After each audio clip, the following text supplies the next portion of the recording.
Good evening, one and all. It is Wednesday, it's the middle of the week, and it's time we jump into some more good old Warframe.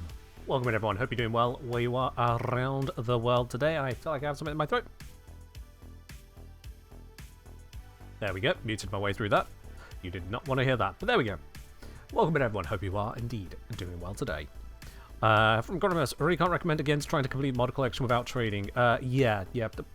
Yes, trading is a crucial element of Warframe. If you choose not to trade in Warframe, you are choosing to do it not necessarily wrong, but very, very, very, very much the hard way. I know. I've gone ahead and defeated the 60 Eyes boss without trading or any kind of multiplayer support of any variety, and even that required careful planning and understanding mechanics and a fair amount of cheesing. So trying to actively complete things which are against the idea of soloing it, yeah, no, come on. No. You don't have like 50 mods non-conclave left. I mean, that's impressive in itself, honestly. Does the codex very concisely tell me how many mods there are? That would be very nice if it did. Nope, I don't see a number.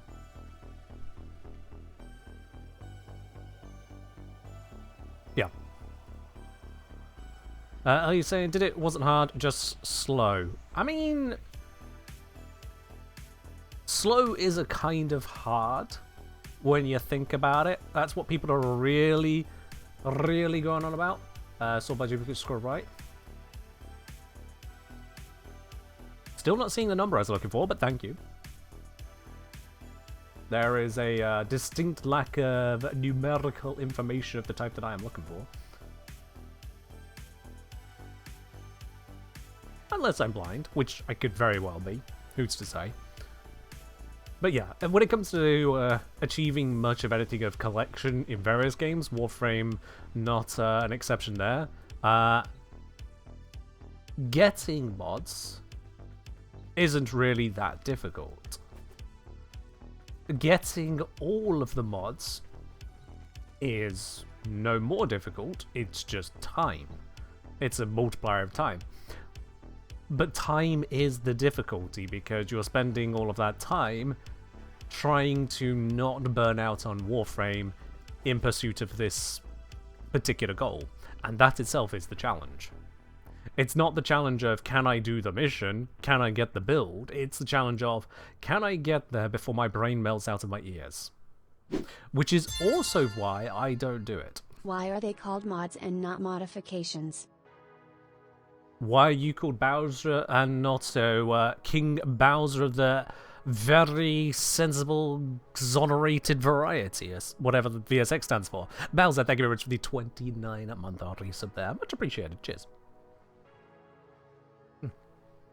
Oh, that is a very, very hot cup of tea as I've only just made it, so I'm going to sip more appropriately with the water. Cheers. So mods drop rates are fair and balanced? And that only adds to my point. It's like, you can complete that mission, no problem whatsoever. Completing the set isn't any more difficult in terms of can you or can you not complete the mission. It's can you or can you not find the will inside of you to complete the mission that many times over to eventually defeat the RNG working against you. Don't forget that randomized drop tables for things like that in the game are designed to hold it back just long enough to either pad out the playtime or to create an economic incentive for the marketplace to keep on turning. Because otherwise, you know, why not complete the mission and you go, hey, you did the mission, well done, here's the rewards. It's to give you a reason to keep going. With the expectation that if things are really bad, you'll trade. Trade the stuff you do get for the stuff you didn't get. And it's when drop tables are imbalanced that the stuff that you do get is basically worthless and the stuff you didn't get is everything.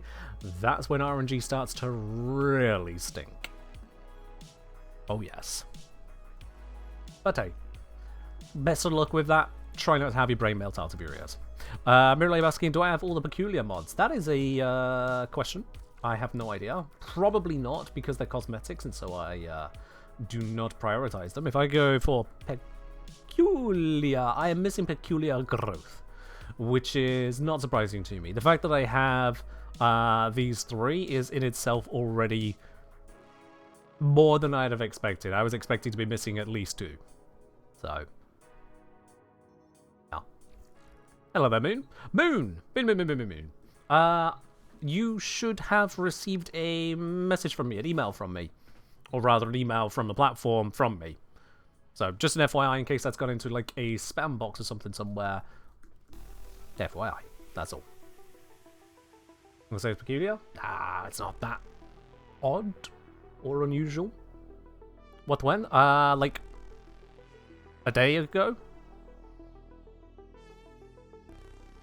I'm fairly certain it was you I sent that to. Your name is in my head as need to speak to person. Let me triple check, make sure I'm not worrying you for nothing. Yep, it was you. 1 day ago. Specifically, 5:37 PM UK time. Yeah. Acronymus, I appreciate you offering me your growths. Skipping the word peculiar there does not help your case.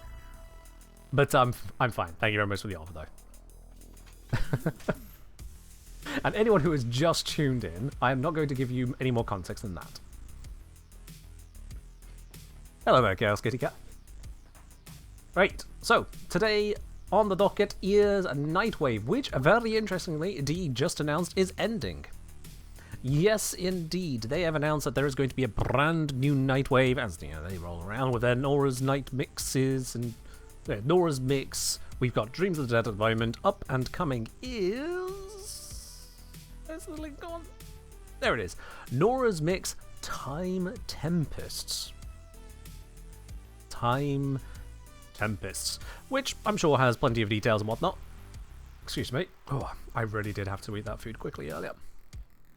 I'm sure it has plenty of interesting details and whatnot, but we'll see all of that lot as and when that Nightwave launches. Instead, for now, the idea is to have a look at wrapping this up. I've already made my way through Nightwave. You can see I've got all of the 30 levels of interesting bits and pieces, and then somehow 15 levels deeper into just generating creds. I have 825 of these creds. Let's get a few more. I see no reason not to, so let's get more. Do I have a favorite mod?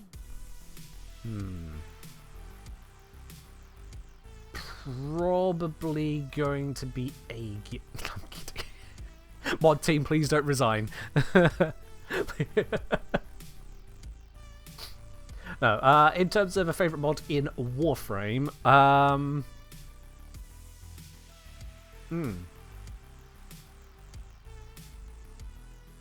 that is genuinely a toughie, because I mean they're all just kind of means to an end. But is there one that really stands out?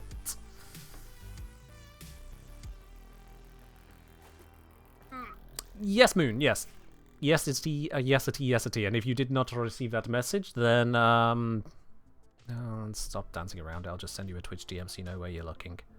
I have opened something that was not Twitch DMs. Let's try that again.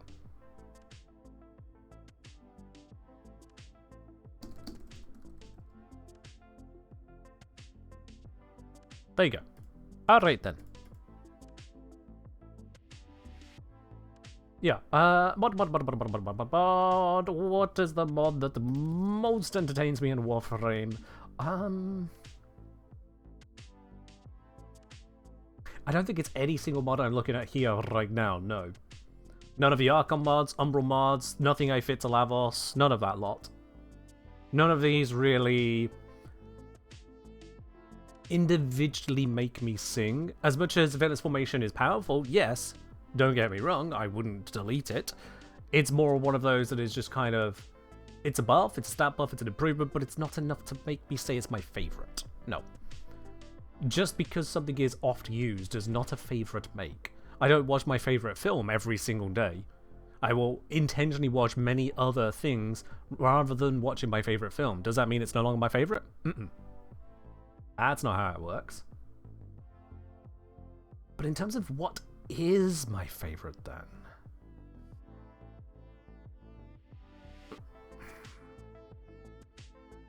That is a toughie. That is genuinely a toughie. I'm looking through basically everything to give me an idea. It's probably going to end up being a river mod, now I think about it. Because they have more individual character to them. I mean, it comes to mind Verglass, but that's not really my favorite. That again is just a stat buff on an interesting thing. What mod made me cackle like a maniac is probably the best answer to what mod is my favorite. What mod made me cackle like a maniac? Would it be one of the amalgams? Amalgams do some weird and interesting bits and pieces, but I'll be honest, not particularly sure any of these do stand out enough. Amalgam Barrel Diffusion is nice, definitely. It's fun to play around with. Amalgam Furex Body Count, I've never really cared that hard for. It kind of exists and go at it. It's none of that lot. Instead, probably, maybe not the ribbons. Oh my god, I've got so many ribbons. We got Ignition Overloads? Absolutely not. Why would that be my favourite Male Jade? Hell no.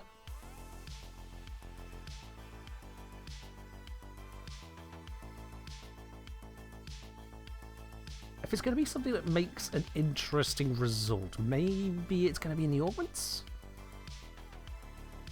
Because this is the thing, I don't really anchor in my mind like, oh, this mod is my favourite, so I could just go back to that thought. But when I see it, I'll know it. Maybe. Maybe. It's not Cataclysmic Gate, I can tell you that for free.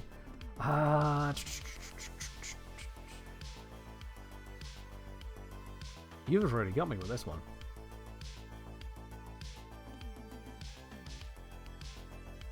You have well and truly got me with this one.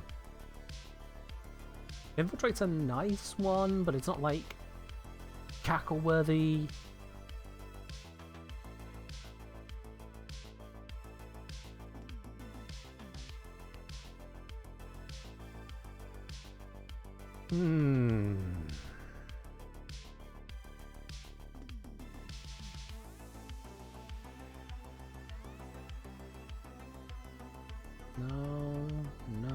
No, none of this is really standing out.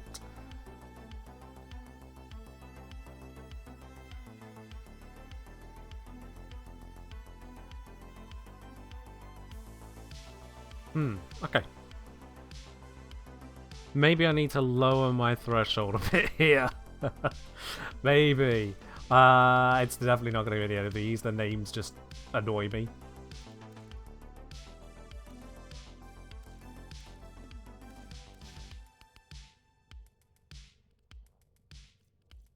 These are mods. These are mods that actually function like abilities. It's kind of cheating, maybe. Well, no, they're mods, so it's not cheating. Which means then, where is it?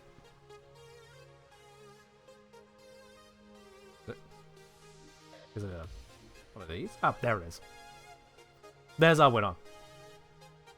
There is our winner. Seeker Volley.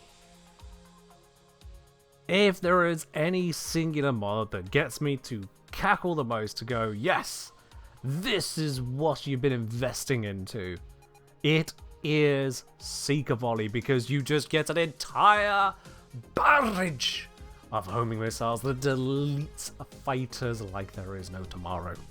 So, oh yes, with no small amount of thought put into it, you can be certain we've really dug through the details of this one. This is a mod that somehow, above everything else, above Rolling Guard, above Adaptation, above Valence Formation, above all of the shenanigans aplenty, manages to claim that #1 spot. I did say it wouldn't be something I necessarily use all the time, but it is something I use all the time in Railjack. Oh yes, there you are. Right, I'm getting distracted aplenty today, and I intend to be distracted many more times today. Wait, there's a Snecko mode? Yes! Yes, there is indeed. So there is a variant like this, which is this on both sides. I turn it around, but that's slightly awkward to do. There is same again, but on the other side it says let's solve a practical problem, look engineer. And then there is the classic mug, like I have on the shelf back there, which is again, same slogan on the back, slightly different font face, and with the classic logo on the front. So you can take your pick through the merch store, in size picks as well. I've got the smaller of the mugs there, because that's just, honestly, the way I prefer it. I prefer having the 11 ounce, but you could also go for larger sizes up to nearly double the size, a whole pint of a mug if you really want to go that far. Alright, let's see. Complete a run of Deep Archimedia or Temporal Archimedia.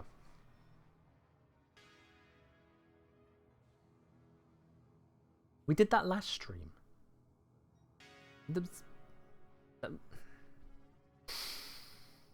Right, let's go ahead and see what they've got for me over in the Sanctum Anatomica today. Yes. Is it recovered? I think that's not.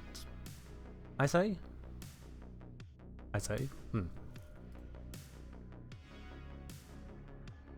Also, I see a Moon just found the message. Good. Right, yeah. Nightwave recovered. Nope. Everyone's got this. Everyone has got this, which means, alright then, if we're on a surfer together, you know what to do. Send me a message in game. Look, engineer, and I'll bring you on into the squad. I am probably going to be running Ash for this. Let's see, a kill mission, and a kill mission. Hell yeah, this is an Ash moment. Ash with the good old Kestrel Prime. I say good old, new Kestrel Prime. Tenet Cycron, and Kubashaka. Bam. Ability durations reduced might be the one I skip. Yeah, I'm going to skip the reduced ability duration because Ash. Yes. Can you interest me in ETA instead? You cannot, because I've just seen I've actually got a pretty decent loadout here, and I quite like these missions. So, yep, going to be doing that. No waity-tatey here, sorry. Alright, if you'd like to be part of that, send me a message in game, the engineer. I'll bring you on into the squad. We will not be waiting an hour. Very sorry, Logren. Not sorry. Whoever we get in, that's who we'll be running with. No particular mess around there. So you've got until I basically build my loadout to send me a message. Otherwise, I'll just solo it. Why is it I search Ash and the first three things that come up are Urali, Kome, and Urali? I don't care if it's in your description. The name should be first. Oh wait, it's form account, that's why. Why is it form?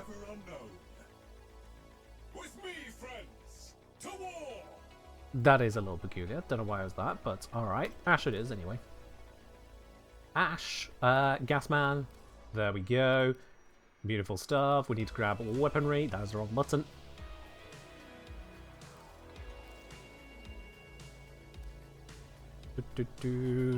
One Gubashaka. One Tenet Cycron. It's not on the front screen there. There we go. And one. Nope, wrong button. One. Don't see it here either. Kestrel Prime. There we go. Had no plans to start Warframe today? That's fine. I mean, if you didn't have a plan to start Warframe, you just want to watch a stream, you're allowed to do that. You are allowed to do that. Alright then. There are the bits and pieces all acquired quite nicely. Let's just make sure I haven't broken that build. Everything looks good enough. The duration is potentially going to be a bit shaky on that. This will be down to under 8 seconds. Do I do anything about that? I think the answer is I do not. Because the only thing I could really do about it would be to drop Transient Fortitude for a different form of strength. Which I could do just pure Intensify, gain some duration back off of that. That's not actually the worst choice given my choices. Arcane Concentration, Crepuscular and Trickery kind of make the build. So that's a big no on that one, sorry.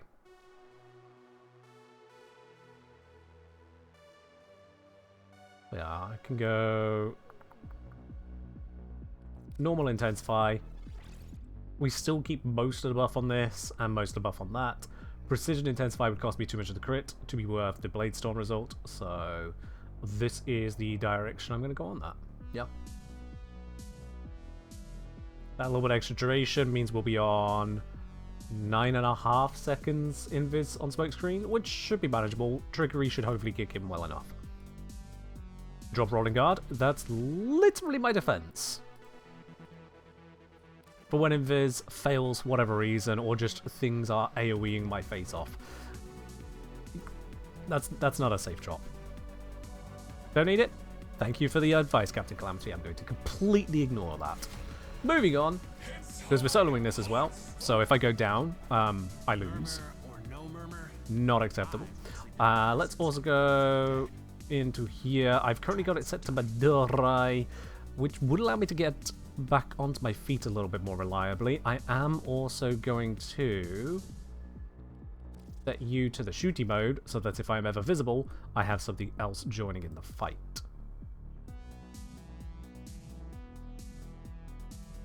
Yeah. So with Madurai makes it a little bit easier to self-revive, which is superior to the choice of Zeneric at this point, I think. Yeah, let's go with it. Let's start murdering. Invis up, might be a little early, don't care. I'll teleport, start stabbing everything, see what happens. Zip. Hold this for a moment, that triggers the buff. Everything should now explode in a wonderful gas detonation. See? Quite effective.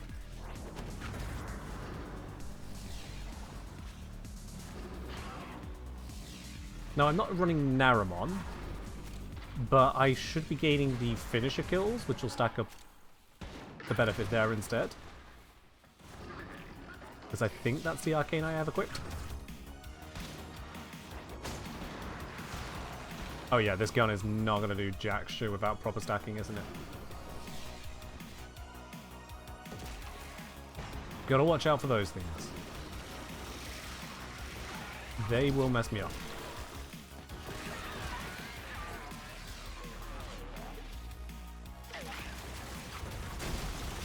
Has it been? Did that one not take a crit? Oh, that took a crit. Okay.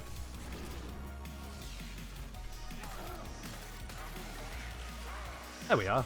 Cyclone can shoot those down. That's good enough.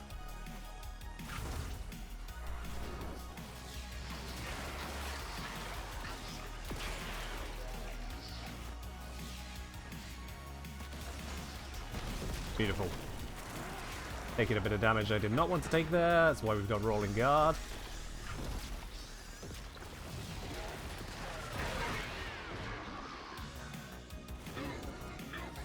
How does the Anatomizer handle this? Not very well. Do I have a bot thing on the stream? Do I have a what thing? I'm going to need a lot more context as to what a bot thing is for this question.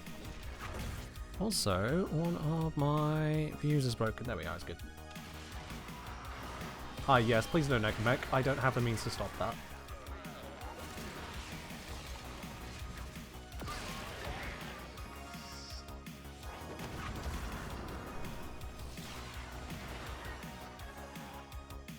As I'll say, drop Trickery for smoke if smoke screen lasts long enough.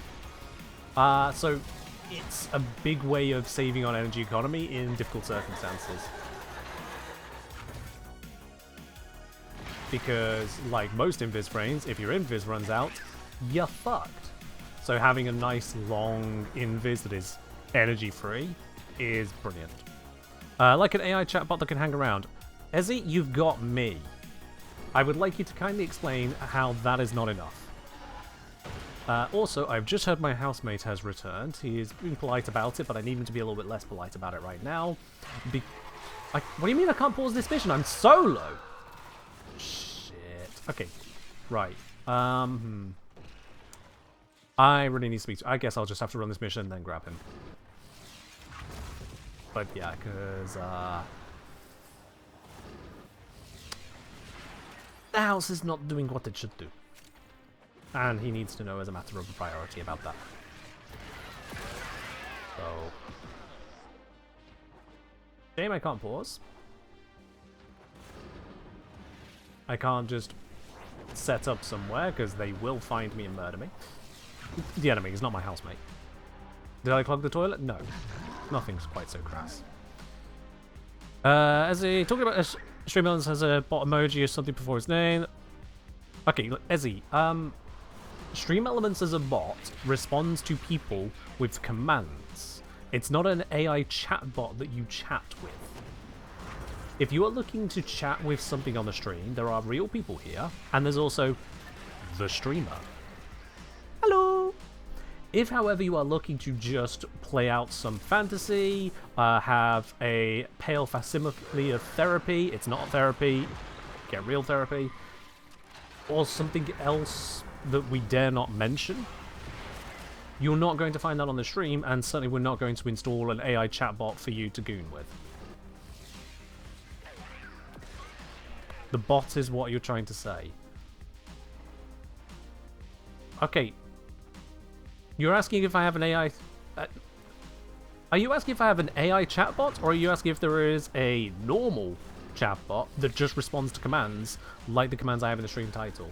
Because if that's what you're asking, then I would hope that the commands in the stream title will be your answer. And they've never been AI. That's... no. So I'm a little confused as to what you were trying to ask, if it's not immediately answered by looking at the title. And the fact that people have also been using commands. Roll away from that. Not sure if I was too close to survive that one.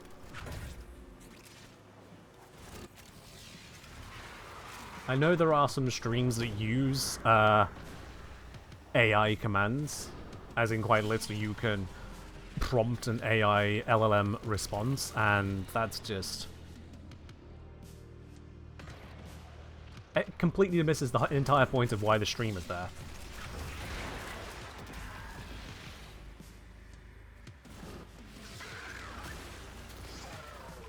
Well, I said a moment ago, okay. Then yes, I do have a chatbot that allows you to type commands and it responds to them, yes. I'll be honest, I'm scared of the streams that don't at this point.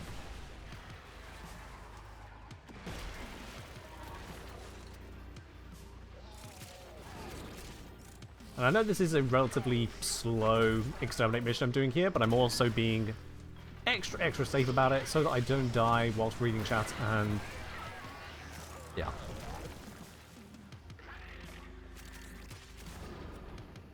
Let's not Acronymus. On account of AI is actually kind of cancerous. And whatever funny use cases people may find for it, it is overall a largely destructive thing. And I am not a fan of it.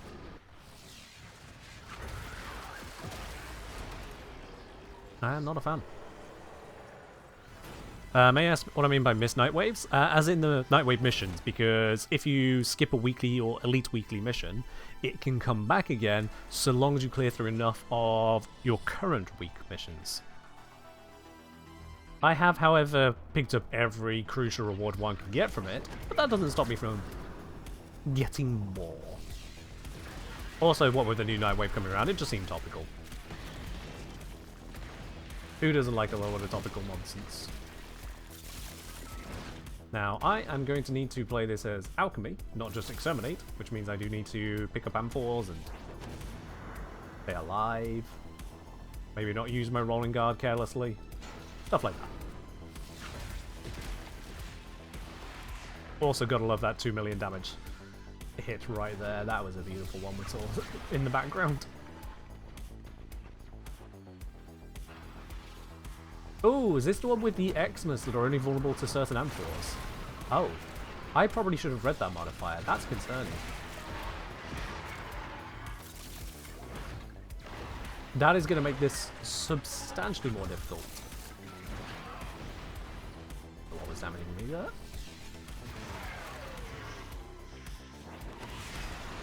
What's this offer me? Life leech. I could use that.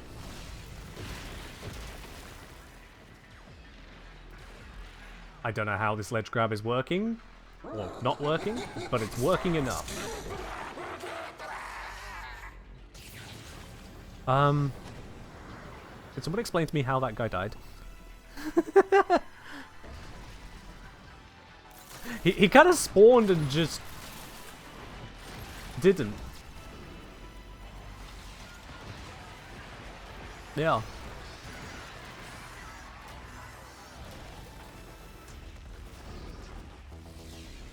Yes, Ellie, yes. Generative AI is the problem that we're about.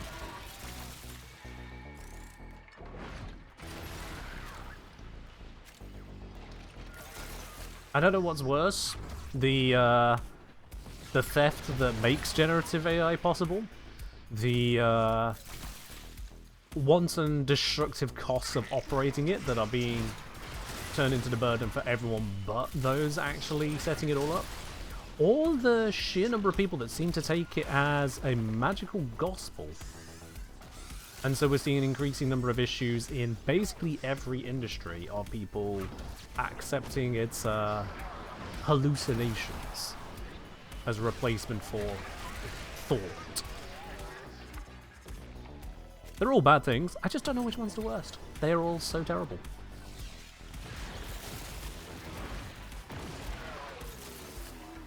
Certainly I've had various companies reaching out to me like, oh, don't you want to promote this AI tool? I'm like, absolutely not. But Mr. Creator, you can sell out your entire industry for just a few quid. No. No.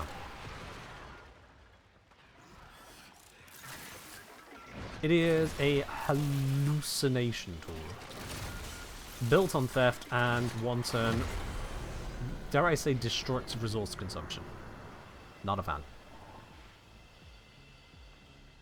So when I want some artwork done, I commission an artist to do that. When I want some writing done, I'm the one who writes. You get an education just to have a robot dream up something substandard for me.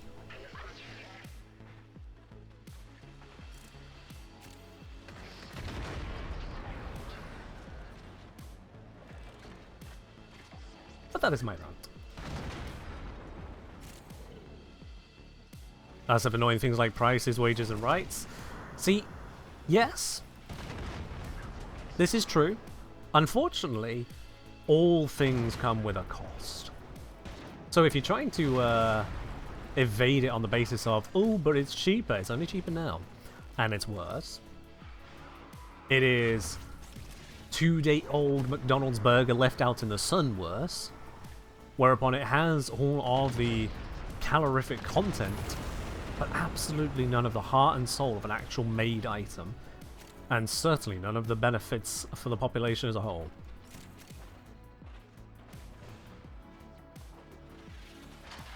And I do not exaggerate when I say none of the benefits.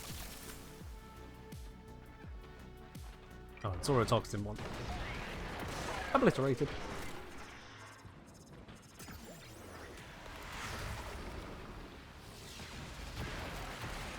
I need to wall latch. This will give us the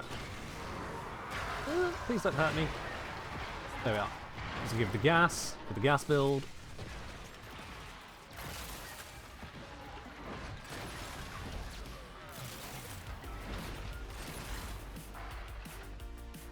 Yeah, if the companies with the LLMs, one, paid honest fee for the works they are utilizing, and two, actually properly marketed what they're selling, which is hallucination engines, then it would be maybe acceptable. But we're asking the business to completely change its entire operation A business which, by its very nature, can sit in whichever country they like and therefore exploit whichever legal framework they like.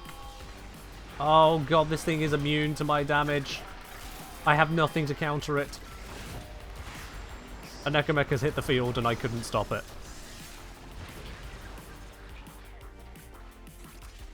We're gonna have to pray that this works. What? Why are you...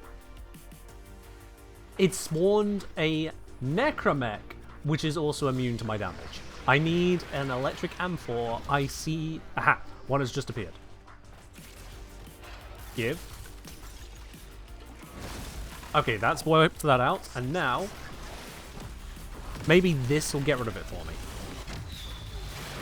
Maybe.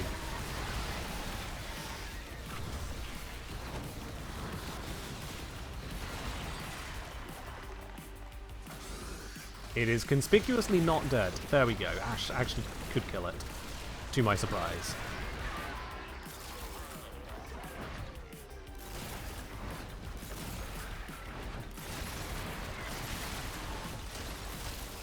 I did also appear to kill basically everything else in the area, which is kind of nice.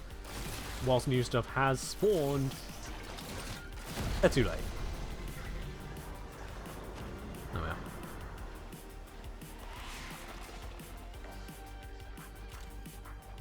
Yeah, when it came to the idea of robots and AI, we were always dreaming of the mundane being done, so we could get on with the creativity. Not the creativity being done so we could get on with the mundane. That is everything the sci-fi story said not to do. No. Is there any way to speed up Counter-Strike animations? Drugs. Unless you alter your perception of time. No. Now, I am not advocating drugs. I am merely answering the question.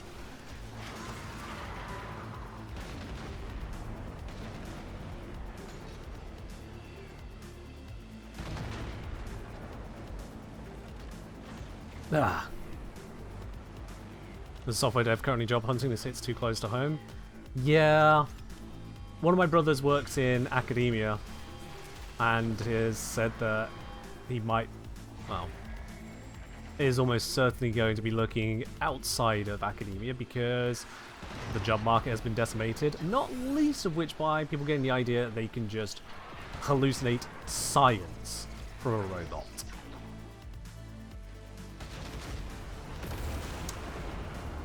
Needless to say, I have very strong opinions on that as well. Of all the professions I would ever have guessed to have avoided AI, I would have thought it would have been the scientist doing research. I would have thought of all people, those would be the ones who know, one, what their subject is, and two, how to write about it, so as not to need a hallucination engine. So kindly tell me why there are published papers with prompts or prompt responses in them. See, lawyers, I can see why one might think that it would work. I can see it. It's wrong, and this is also very problematic, but I can see where someone may get the idea that they can ask the hallucination engine to cite its sources for going through terrible legalese. Oh god, these things exist in this mission? Ah, I didn't read. Shit. I wanted to sit and talk!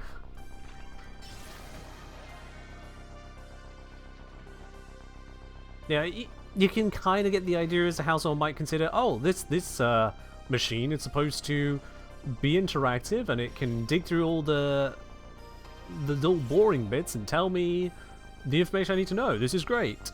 But no. No, sorry, that is not how it works. It will make shit up.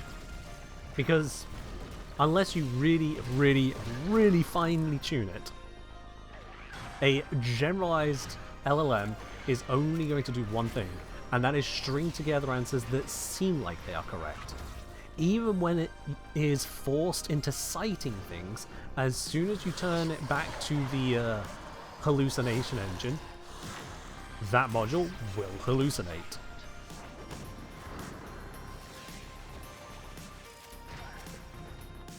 I don't know what level I would consider acceptable levels of hallucination, but considering we can just get people who are accountable, who just know things, yeah. Oh great, double necromech. How strong did I make this build? What? Okay, I forgot just how much effort and oomph went into this one. Ah, my hit points. Why does my operator have more hit points than my Ash?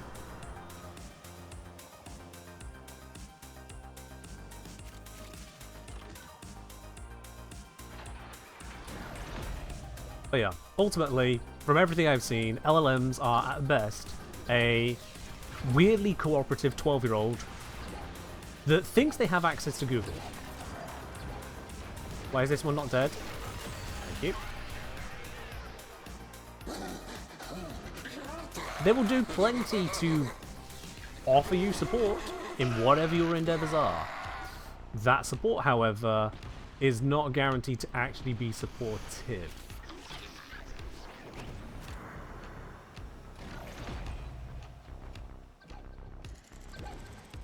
And much like a 12-year-old currently writing an essay for a school project that it doesn't care about, bounce past that. They will come up with some bullshit and then claim they have a source. And if you check that source, it may just say the exact opposite of what I claimed. And when you point out, you go, oh yeah, you're absolutely right, what I meant was, and then lie to your face again. It's impressive that the tech has gone as far as it has to produce generative 12-year-olds. Can't say that's what I ever felt like was needed in anything.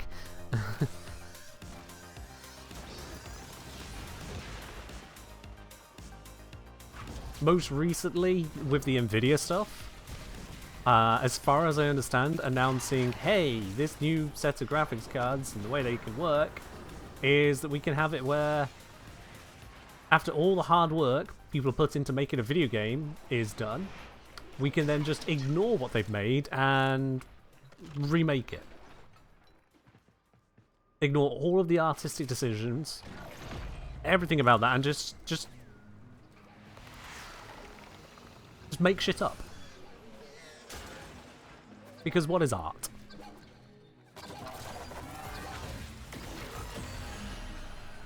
My god, I basically just flicked at these enemies and they died. Yeah.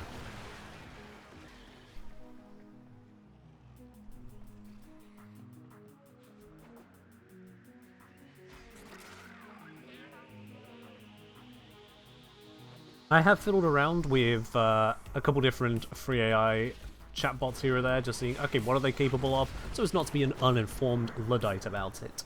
And the best they seem to be capable of is just imitating a conversation.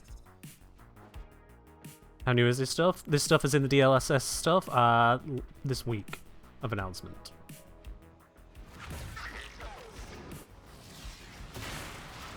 Oop, hit points. Good thing I've got the means to heal just by going into Warframe mode. Yeah. Do not send myself out of bounds. That will lose me my invis and kill me. Hi, please kindly move off the key. I need that.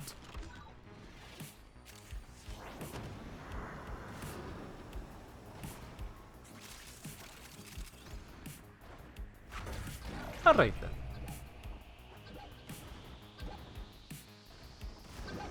Where? Oh, there you are. How much damage was that?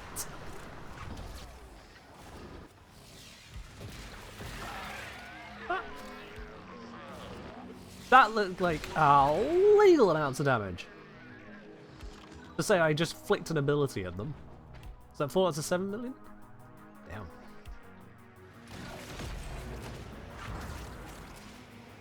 Let's do it again. Oh, the splits up this time. It's going to be less impressive.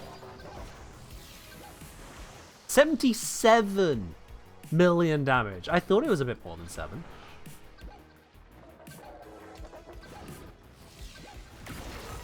$77 million damage.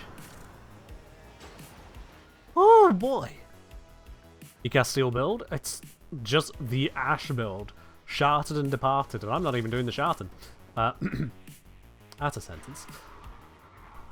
Oh, that's Limitless. I do not want what you guys are selling. Please stop. What? No, don't stop like that. Don't stop in the doorway I want to go through. Stop attacking me. That's what I mean. Ah. You gotta be specific with these gremlins.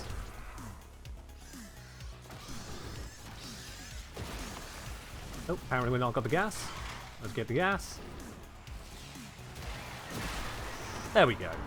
That'll help kill things in the immediate area a little more.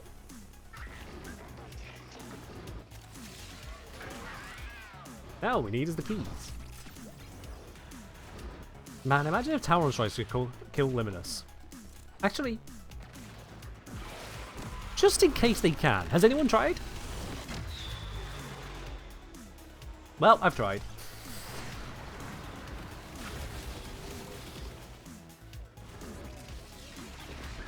Yoink.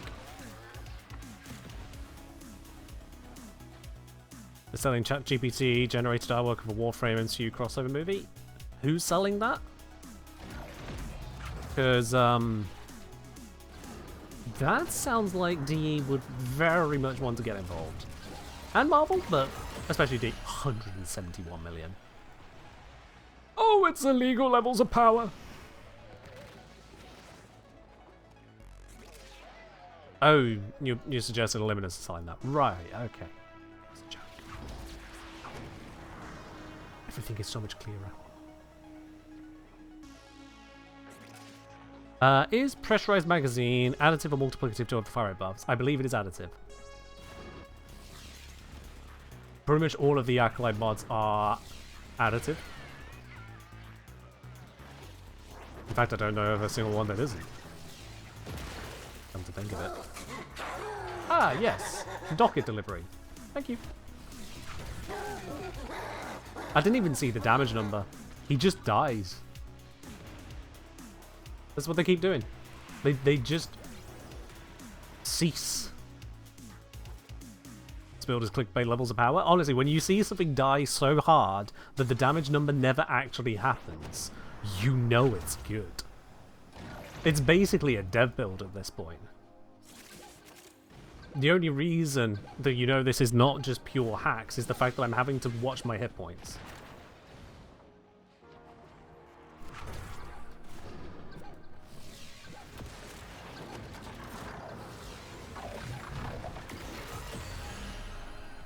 Success! Time to teleport out of here. What's that? Y'all can't keep up with an invisible teleporting ninja? Yeah, that's the point.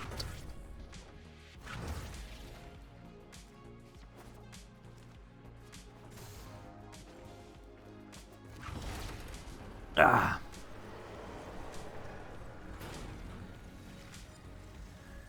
Hmm. And another Talc Forged. Lovely, lovely, lovely, lovely, lovely. Make the best of things. Look at that. 4 Archon Shards, 2 of them Talc Forged. Melee Arcane Adapter. That is some good loot for a solo Ash run. I barely used my weapons at all during that. Captain Calamity, you literally don't know what's going on in my personal life, and I did make a note for you to not be quite so crass about that. But I will be back in just a moment because I do need to speak to my housemate. So, BRB, I'll be back in hopefully not more than 5 minutes, but they need to know.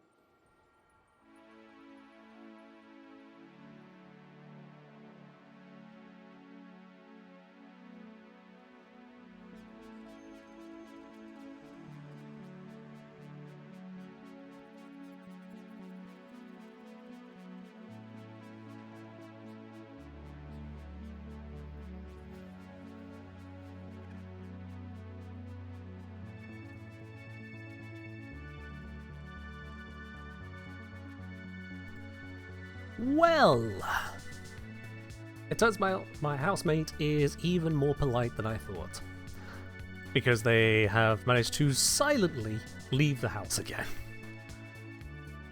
They do their best not to disrupt my streams, and I really appreciate that for them. Didn't realize they'd completely left the house, which is impressive given how noisy this house is. They use the Ash build. That's what happened, absolutely. Also, eyelash. Yup. No idea if they've actually ever played Ash. They don't play Warframe anywhere near as much as me. I got them into it, but it's just not the same, is it? Oh. Okie dokie. That should be that weekly, or sorry, elite weekly Nightwave out of the way. Beautiful stuff. So now we have got these left to go. This one's just doing missions. We can get around that. Kuva Siphon missions.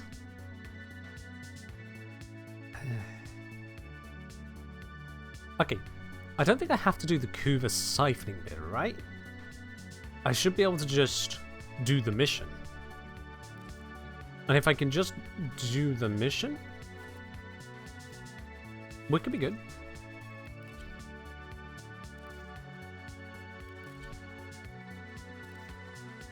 I really didn't use my loadout during that run. God damn. Ash is that strong that basically just Ash did that entire EDA solo. Wow. Okay, so what do they? I don't actually remember where they hide them. Do they only pop up on normal? Ah. There we go. I saw 3, and I saw 3. Did I not see it because... Steel Path? Nope, nope. I was just blind. Okay, then. Let's speed through this.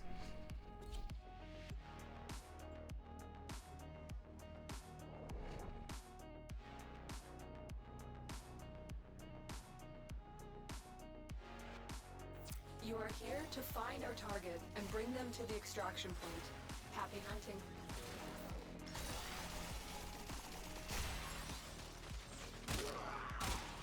I don't need to shoot them.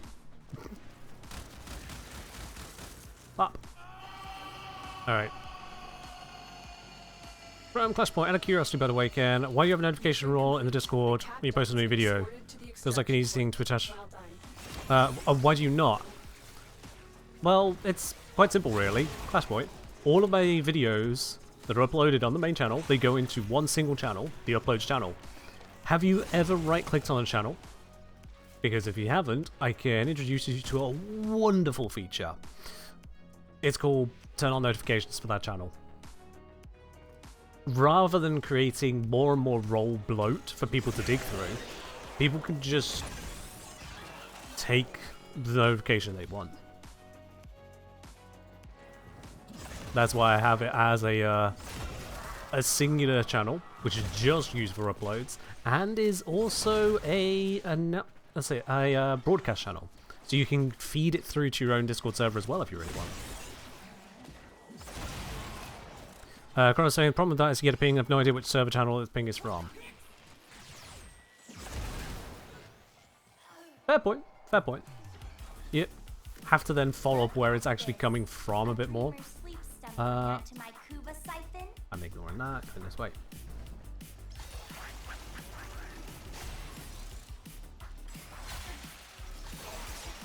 How is that different from rolls? Roll bloat is a serious issue.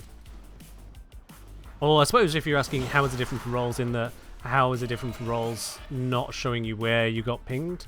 Excellent work, Tenno. Come to think of it. That machine, it's Hold on. Let me test something here. If I can't turn on pings at the moment because I am on streamer mode, so as to not annoy you lot with pings.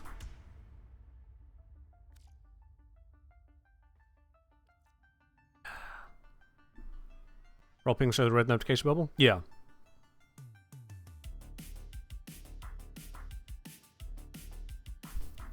let's see. All uploads, they go into there.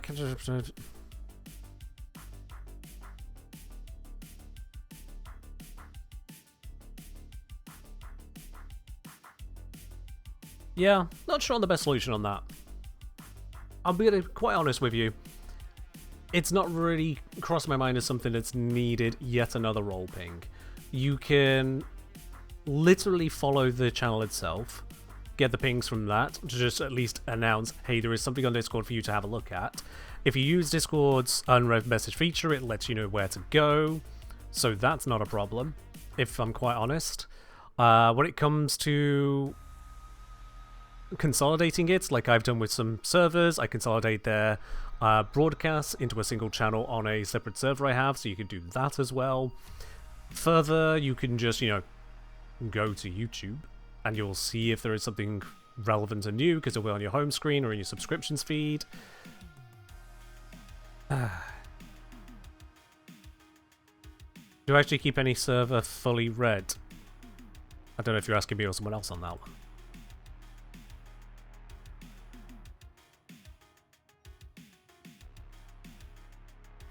It honestly comes down to what you're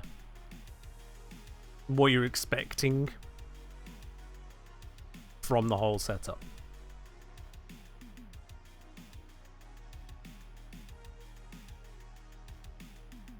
Curious, not place of judgment. No, it's fine. I mean, your curiosity comes from a place of expecting otherwise. People don't curiously ask about things that are exactly as they expect them to be.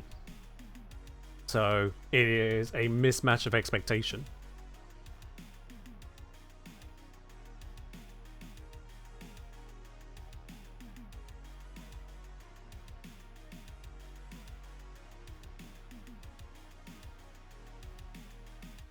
But yeah, I appreciate there are certain limits to it.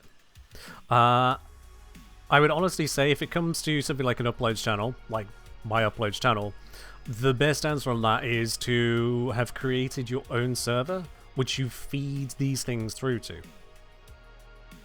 You can just follow the upload channel into your own server, and then bam, there it is. It's good. If you're actively turning off notifications for some things, but still trying to receive notifications for the things that you're not want to receive the notifications for, there's only so many ways I can make that happen without causing other issues, like I mentioned, role bloat. Let me see, how many roles do we already have on the Gungeoneer server? 1, 2, 3, 4, 5, 6, 7, 8, 9, 10, 11, 12, 13, 14, 15, 16, 17, 18, 19, 20, 21, 22, 23, 24, 25, 26, 27, 28, 29, 30, 31, 32, 33, 34, 35, 36, 37, 38 roles.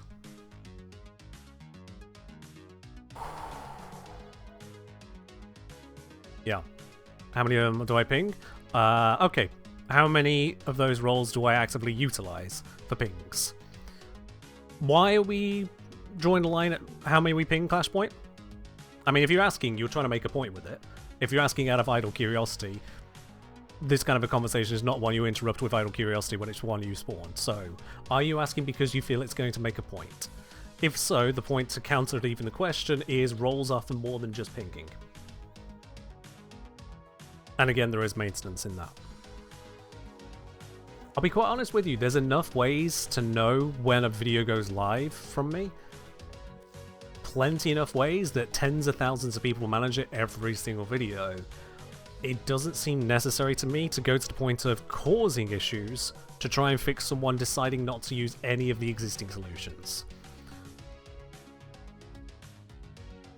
At that point.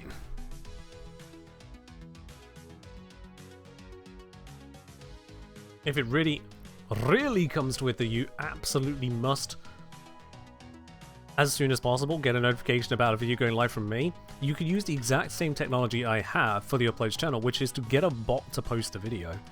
And then you can get a bot to post the video into your own Discord with any ping you like, rather than having other people set it up for you.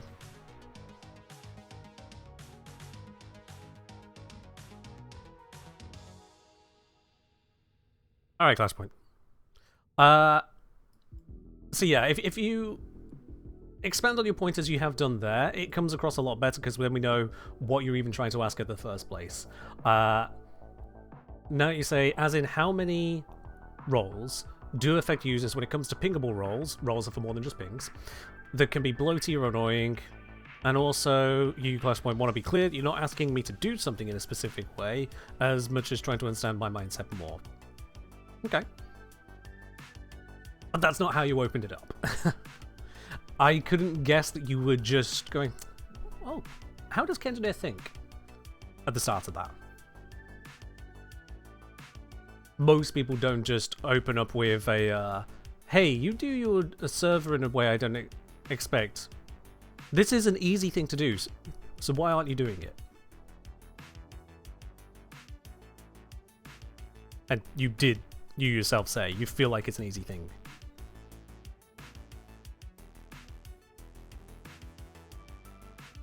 Yeah. Crime was saying, if Discord had an option to show the unread message counter for all messages in a channel, it would alleviate the problem quite a bit by itself.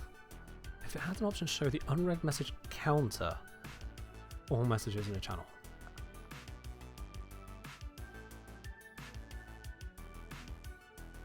Not sure I'm following. Unless you mean the bit where it's like, oh, there's 25 plus unread messages, you scroll up. Oh, it's 50 plus, you scroll up. Oh, it's 75 plus. Yeah, that annoys me. Like, just give me the number. You know what the number is, Discord. Just give me it. Not just play notification sound, but actually show the red bubble.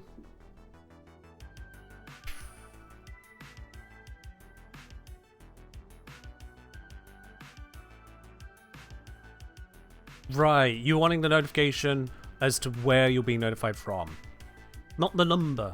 The red marker. Yeah. Yeah.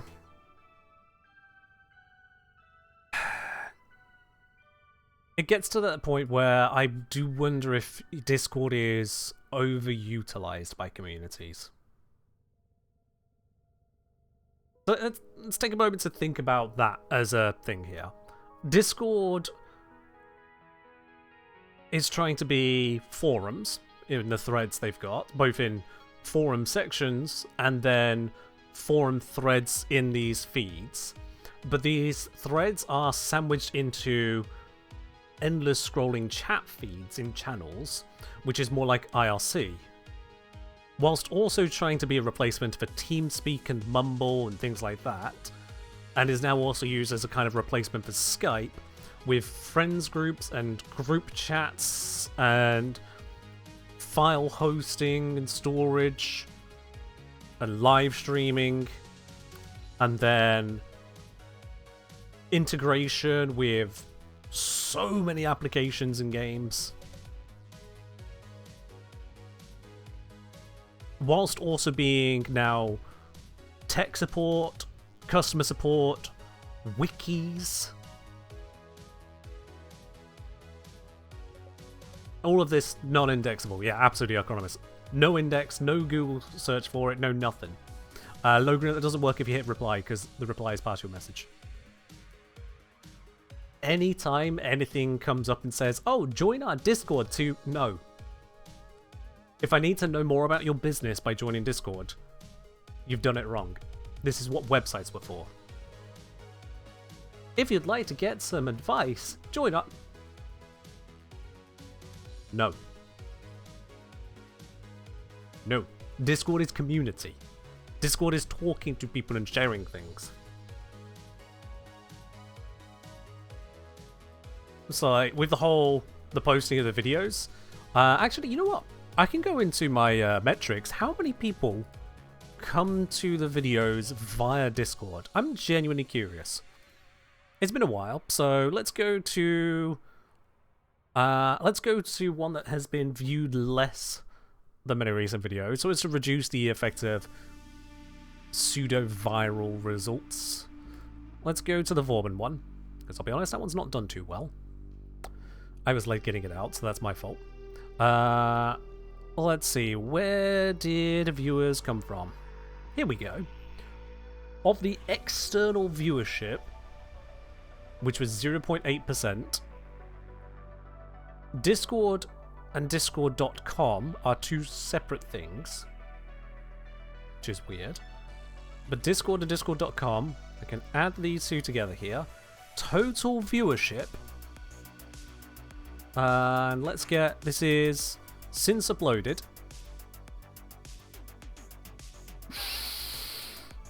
Oh boy.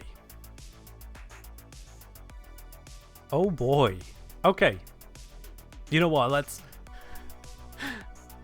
So this is on a video with how many views? Well, let's argue with me in ways I don't know how to describe. Please don't. Yeah. So this is a video with 22,182 views. Okay. 22,182. So on that basis, chat, 22,000 views. What number of views, not percentage, what number of views do you think came from both Discord and Discord.com combined? So that is just all of the Discord viewership. How many views do you think came from Discord? 22,000 total views. How many from Discord? Ellie's saying 2. Akron was saying 50. Calamity 200. We're saying 12. Clashpoint didn't even click the Discord link. Logan 25.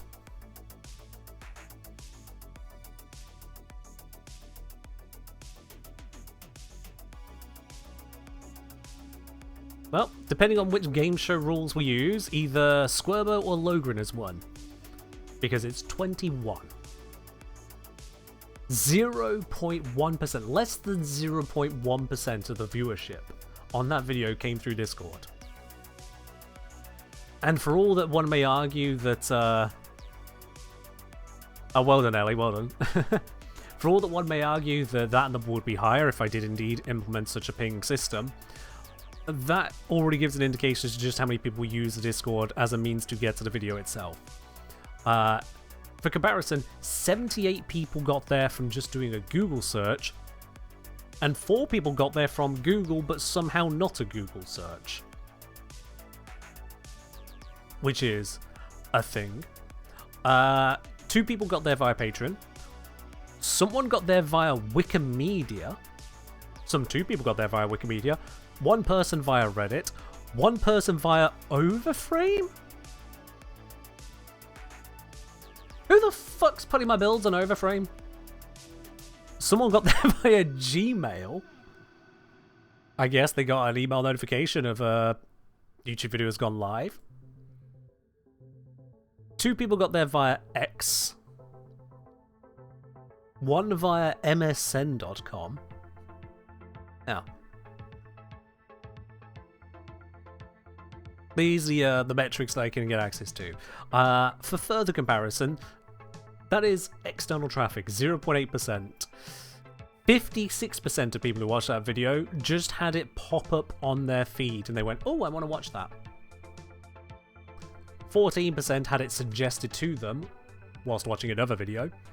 13% of people got there by unknown means, because well done on that, I guess. Unidentified apps. I'm not going to ask what apps y'all are using on that. I think I can guess. 8% via searching, 3% by other YouTube means. Yeah.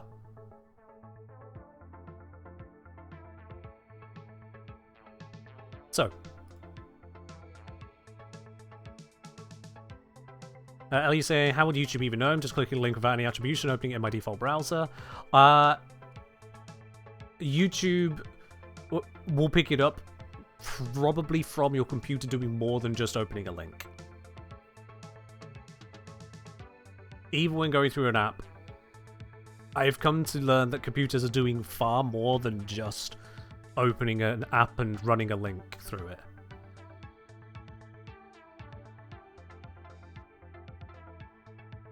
That's why all of these analytics are here. Now, maybe a lot of those unknown ones are people who are running on, say, Linux, and so there isn't that information being shared. And so YouTube just goes, well, fine, well, you came from somewhere. would have liked to have known. Maybe it's that. You're a computer guy, you're not aware of such information being shared, and yet I have these analytics. I don't know what to tell you, Elliot. I don't know what to tell you. Like I say, there is that substantial section of unknown. 13% unknown. That is a big section of unknown, and yet that could very well be the people who've taken the time to go through a process that doesn't let YouTube know how you got there. But to really, really cement it, let's see, that is about 6 times as many people. No. 7 times. About 7 times as many people watch the video, the Warframe video, via the playlist tab on my channel, rather than coming from Discord. And this makes perfect sense to me. I can see also the metrics on Discord for how many people are there, how many people are active, how many people actually look at channels, because Discord does give some of that level of information. I've not dug into it recently to see exactly what level they're going to, because, well, I'd seen enough. I mean, let's open up those server insights real quick.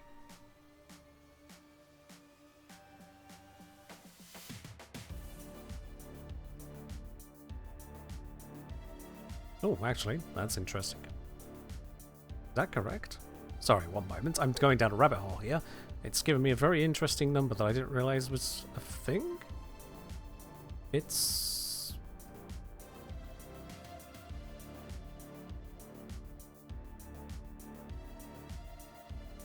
okay. Discord's own metrics are lying to me.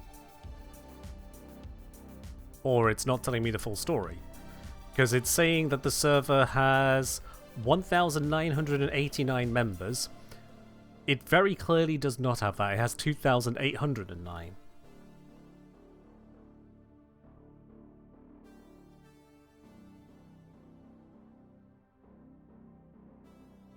Lies, damned lies, and statistics.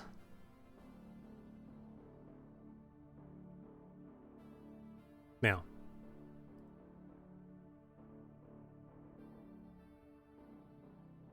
lies, damn lies, and statistics.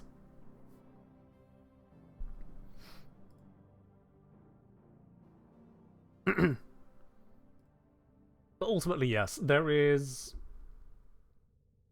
a metric for basically everything, and the metrics as far as Discord go show vaguely how many people are actually really interacting with that server.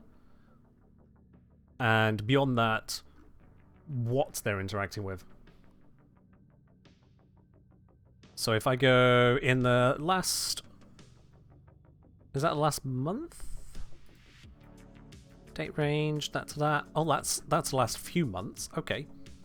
Let me bring that down to just the last month. We want from there to there. There we go.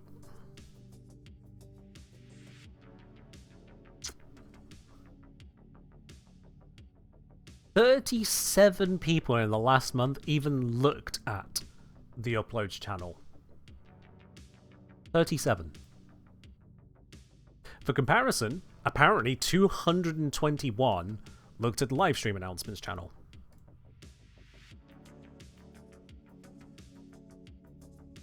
Because that's what more people are looking at the server for, is the live notification. Whereas the video, everyone gets around to when they get around to it.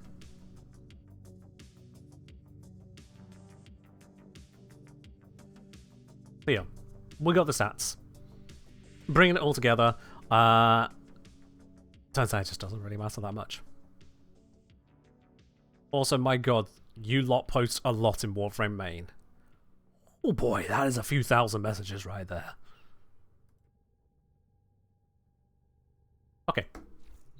Now that I have lost everyone who is not a data nerd of some variety, or a moderator, let's continue on with these. What have we got? Oh yeah, I was doing the Cooper Cypher missions. Bippity poop.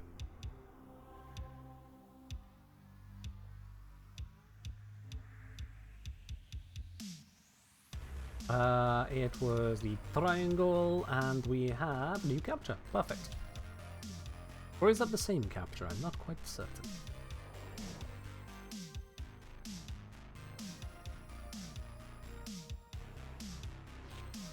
You are here to find our target and bring them to the extraction point.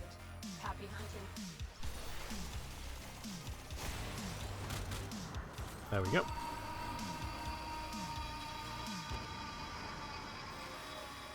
Interesting. That's the second time today Twitch has stopped my second screen running its stream,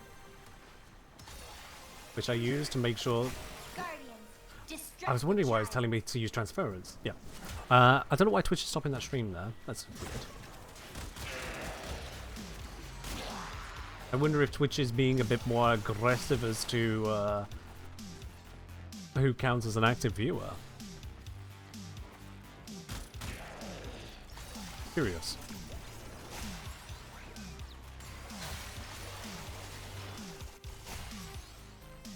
Mission complete. Excellent work, Tenno.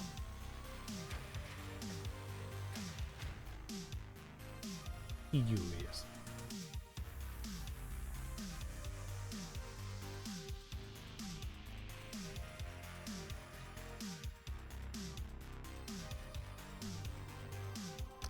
LU said it's. Oh.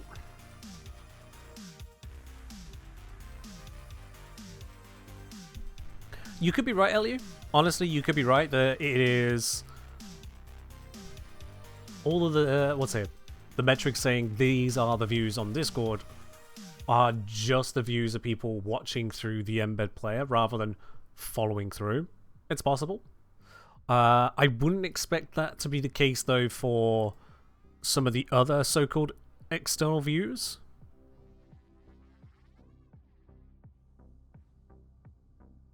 Because this is traffic source, not embed plays.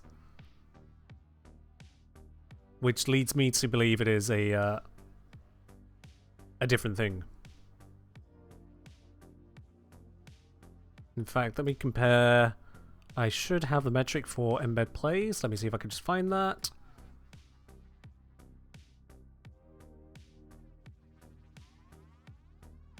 Oh, okay. I did not find that. That search brought up nothing.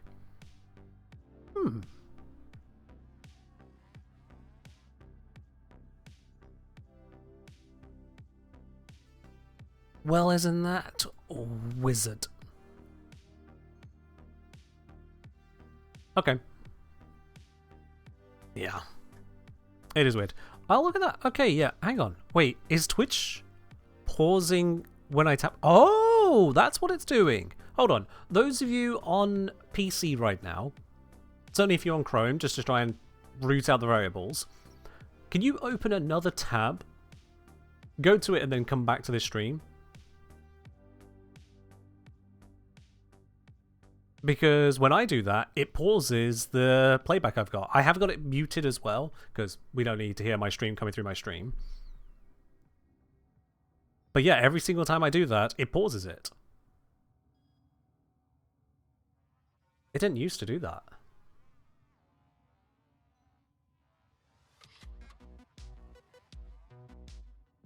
It might be because I've got it muted on the player.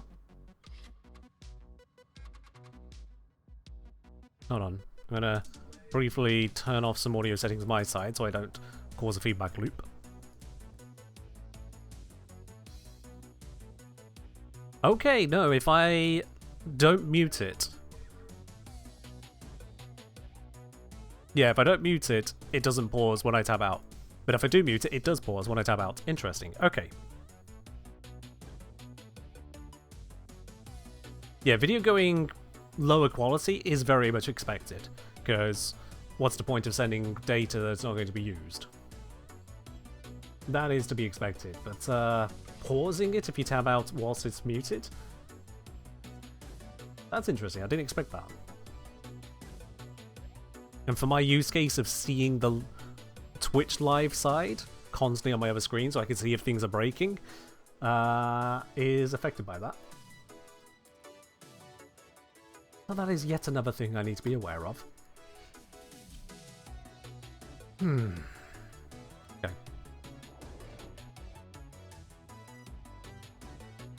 Now the question is that a Twitch thing or is that a Chrome thing?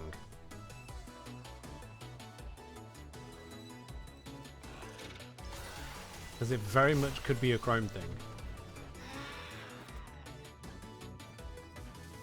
People bullied Chrome for using up too much RAM, so now it pauses anything it can. Maybe it's that. I'll be quite honest with y'all. I don't pretend to understand how even a tenth of tech works these days. I can see a lot of things happening. Doesn't mean I understand them, because let's face it, the people making it half the time don't seem to fully understand it.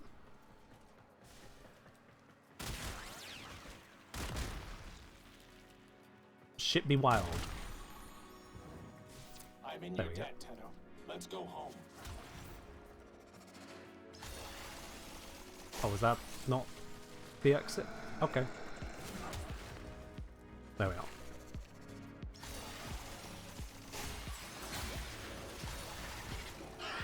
Multiple biosignatures detected. We've got infested incoming. You suspect it's down to Chrome doing bits? I mean, if it is or if it ain't, hard to say for certain. As you're not saying for certain either, I'm not going to look any deeper into that one, unfortunately. I could be here until we're blue in the face on suspicions, and I'd probably still be none the wiser.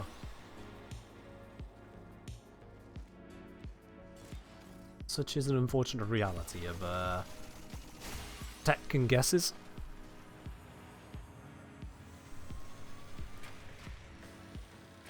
Yeah, picking up a few Requiem relics before they get semi-vaulted.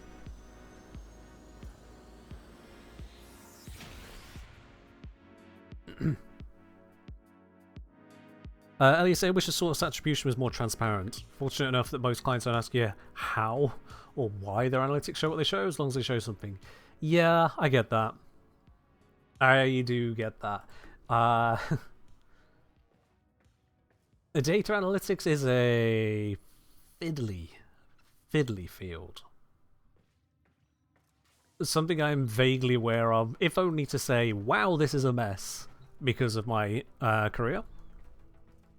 Because, of course, if someone wants to do a sponsorship of any kind, and they want to be like, yep, we want to see that we're getting good results by the people who are buying our products, I'm like, okay, cool, so how are we going to know what a result is? Are we going to base it on a sale where they enter a code?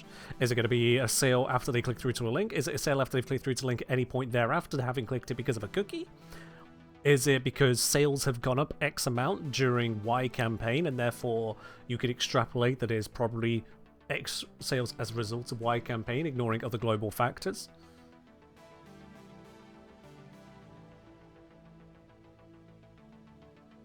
Yeah.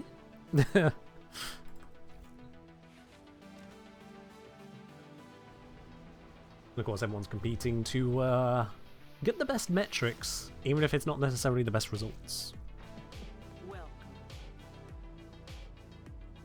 That certainly gets interesting in a negative connotation of interesting. Alright, we need to do some of these. What are the fast ones? That's a very fast one. Do I have a dream sponsor? As in an ideal sponsor for the channel? No, I need to be too fussed about who, more as how much. You know, if I could get a single sponsor that makes it where I don't need to think about sponsors again, ever, that'd be nice. You know, just bring it out there. A winning lottery ticket of a sponsor would do me quite nicely. There. Excellent work. We'll interrogate the captive back at base. Your part. I don't really have a dream sponsor, no, because in much the same way as many people don't really dream of their job of working. I know some people do. They love their work. They live their work, but by and large, work is work. For me, it's a similar thought process there of, I enjoy what I do, but when it comes to sponsorships and advertising things, it's not really why I started doing content creation. To talk about other services and products.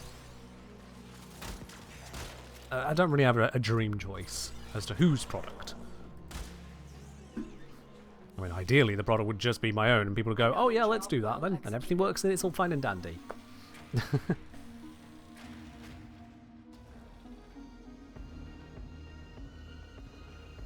Fucking saying, what about a sponsor? There's a product you consume that you personally really like. That's actually the ideal kind of sponsor in general, yes. If it is a company that you already like, approve, know of, and would want to show support for. It's interesting then that I've been sponsored multiple times by Warframe. See?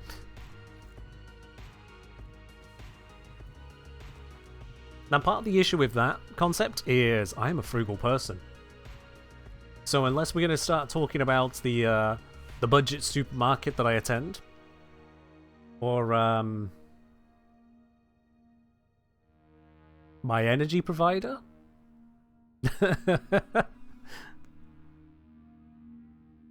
yeah. At least I'm very happy you did the Manta one. There we go. There is a positive, and yeah, Manta Sleep. They reached out to me. They're like, hey, we'd like to sponsor you. We got this product. Blah, blah, blah, blah, blah, blah. Go through the whole process, and it stood out from a lot of the other stuff out there.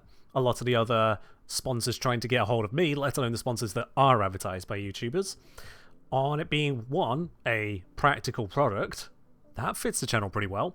And two, it wasn't the same old, same old.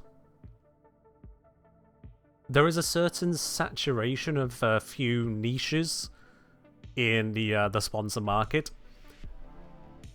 Shitty games, typically predatory mobile gacha stuff, that kind of thing.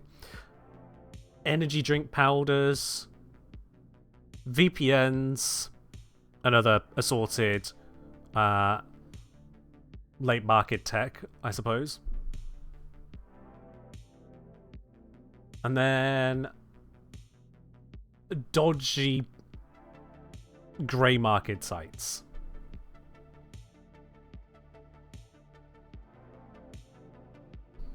When we filter out those, and also the ones which are not sponsors, they are objectively trying to scam me, there's not a huge amount left to them. I do respond to basically every sponsor offer that comes through, whether positively or negatively. Some of them I do respond to more negatively than others because they are attempting to get me to advertise, if not law-breaking stuff, at the very least rule-breaking of every platform I'm on. Yeah.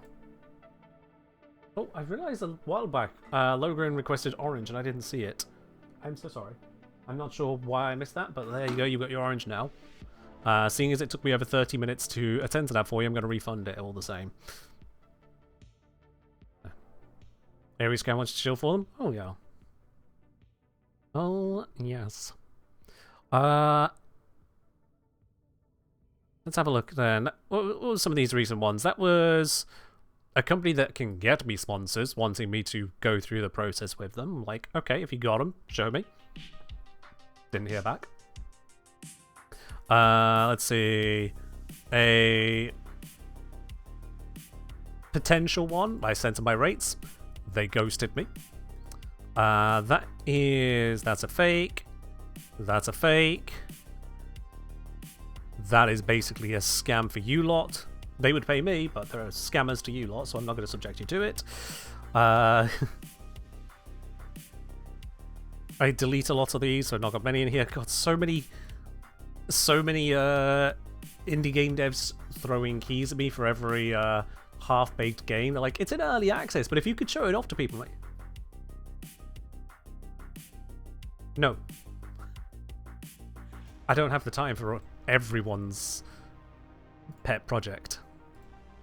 And you might think, oh, Ken, come on, surely a Variety Friday or two could go to some of them. There are lots of these keys. A lot.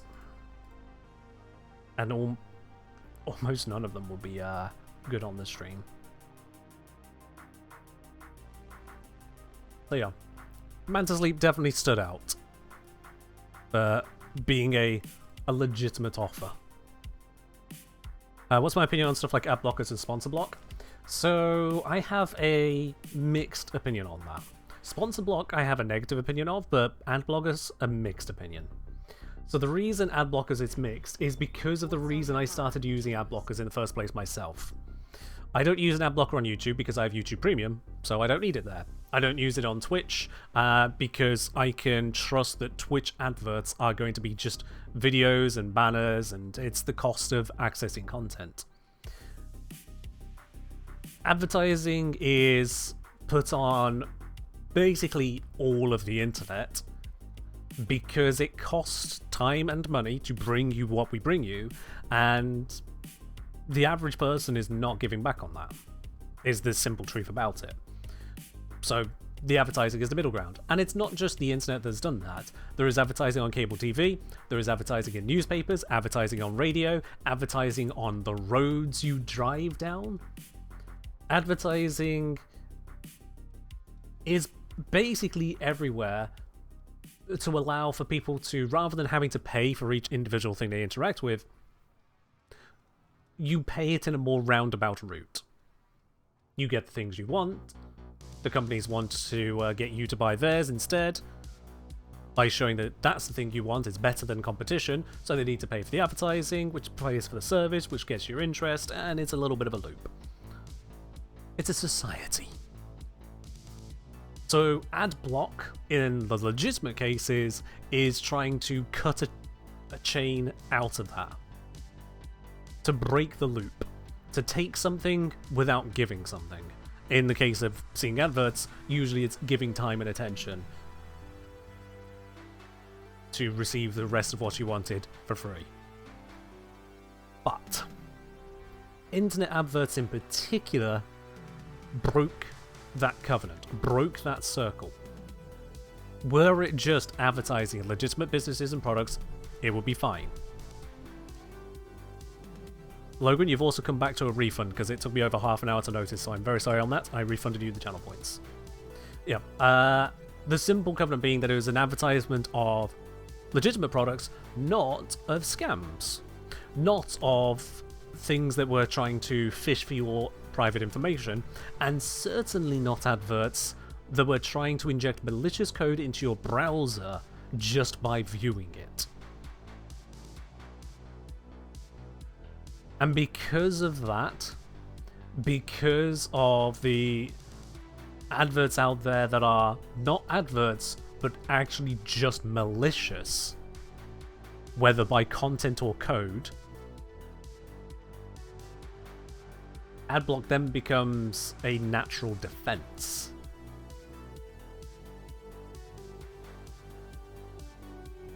But it does mean then that the onus now comes onto us, the individuals, the consumer, to recognize, okay, well, we are cutting out that chain because we don't trust it.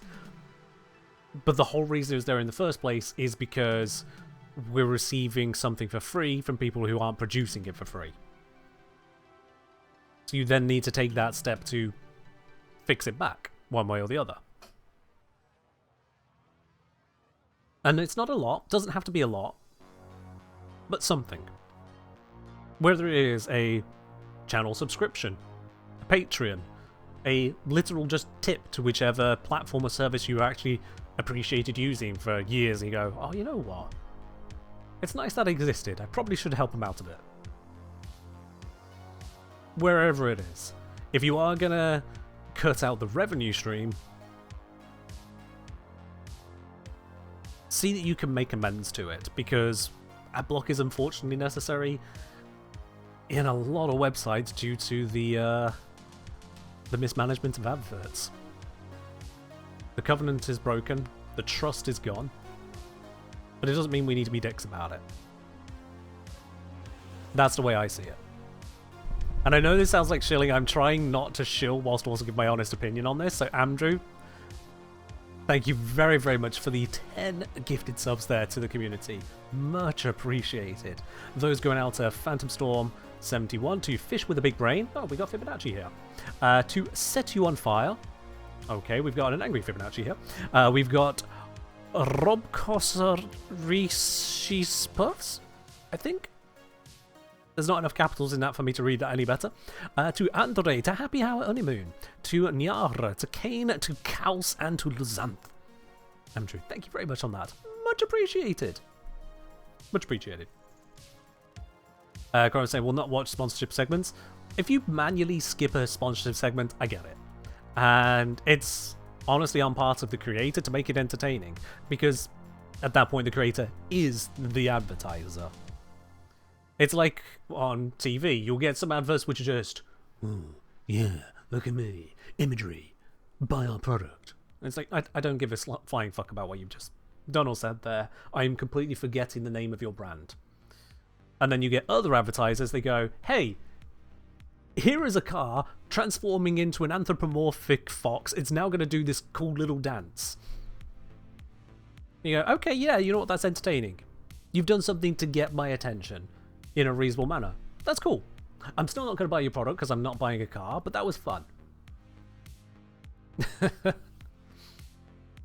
Yeah. Happy Hour saying plenty of YouTubers put a status bar at the bottom of the video for the sponsor segment to make it easy for people to skip.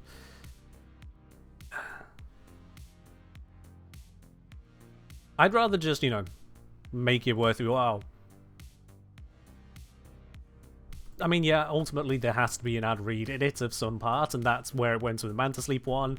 There was the readers to the what to the why, but there was also the ridiculousness of Ken can't spot iron sculptures, and yes, I am not looking for them all the time. Or the oddity of trying to wear a face mask to sleep whilst blinky lights all around, supposedly someone reading in bed with it. Silliness. It's up to the advertiser to make it worth your while, really. It's supposed to be engaging.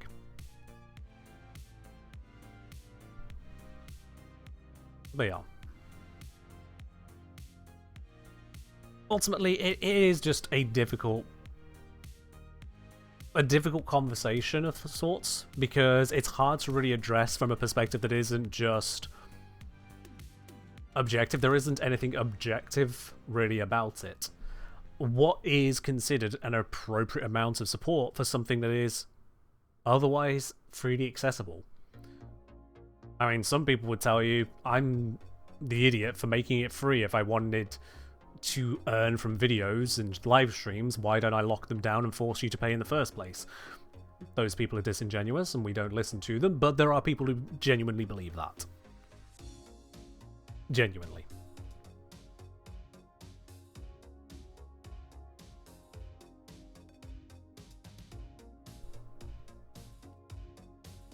So yeah, it's a toughie. Now, I'm going to let you in on one last thing on that topic. A little teeniest extra behind the scenes on that. Oh. That's weird, Calamity. One extra tiny thing behind the scenes, and that is the difficulty of trying to be... How do I put this without coming across like an arsehole? The difficulty of being thankful for when someone does step beyond the threshold, they step forwards to make their payment rather than leaving it to just, you know, advertising or whatnot. They're actively contributing their own funds. And what I received was 18 pence. For those of you not familiar with Great British Pounds, 18 pence is around about a quarter in terms of US dollars. A quarter. 0.25 of a US dollar. It's not exactly, you know, much to me. But to others it is. And that's where it's like, I don't know what economic background this person is from. I don't know their circumstances or anything like that. And that they still took the step to send me something is appreciated. Yeah.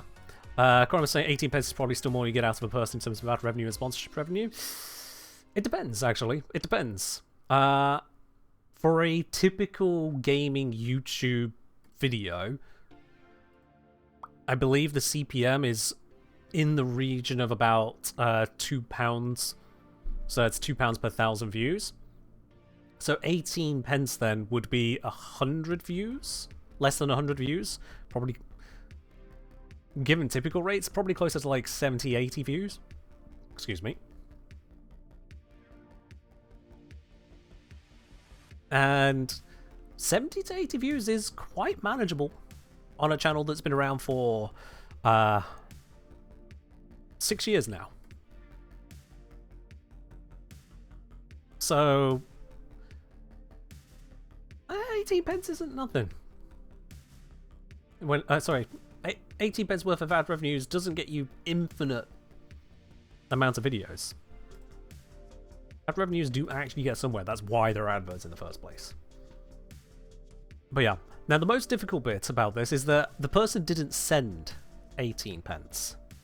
This is an issue which a lot of people just aren't familiar with in terms of payment processes. Also, Ali, thank you for the bit. In terms of payment processes, is that everything takes its cut.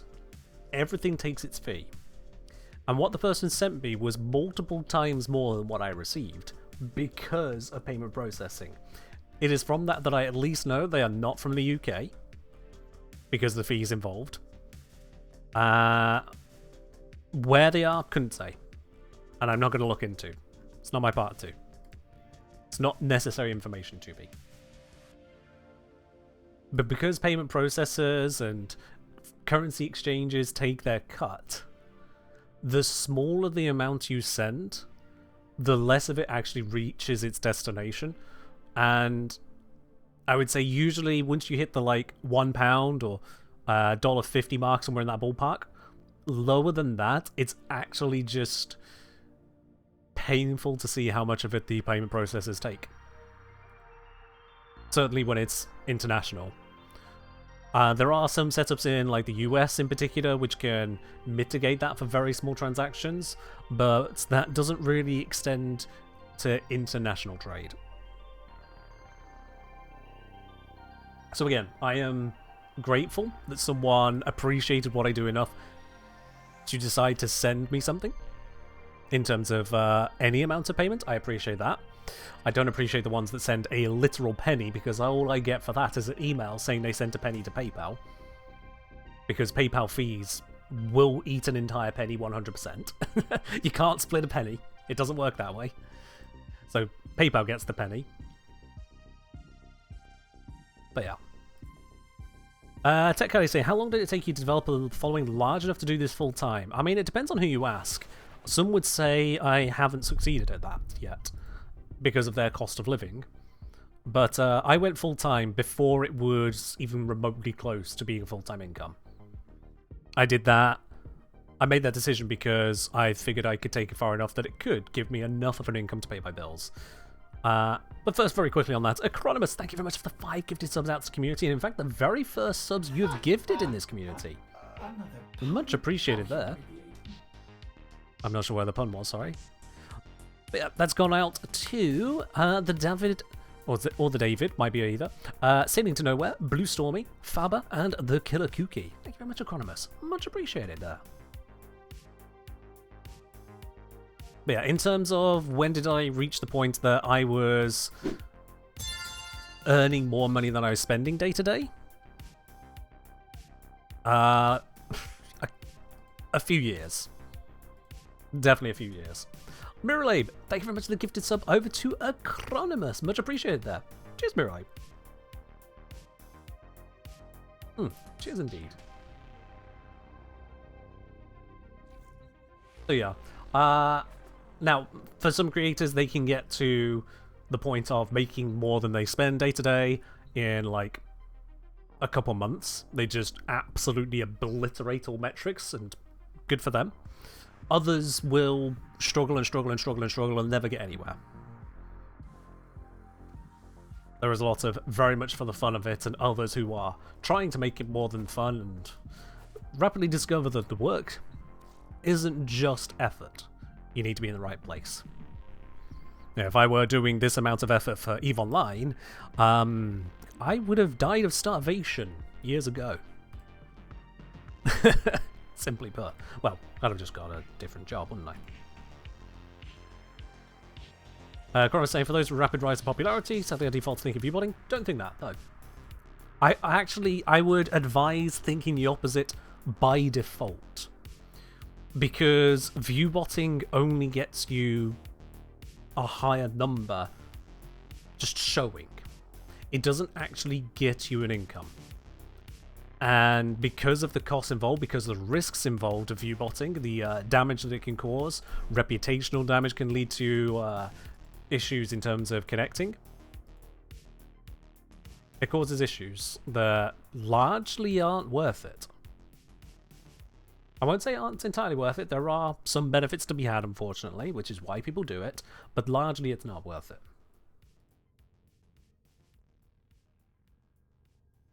All that viewbotting gets you in terms of in the door, say viewbotting on Twitch, is putting you higher up an existing category. But anyone who joins into a viewbotted stream and discovers that the stream itself is still shit, well, they're not going to stick around.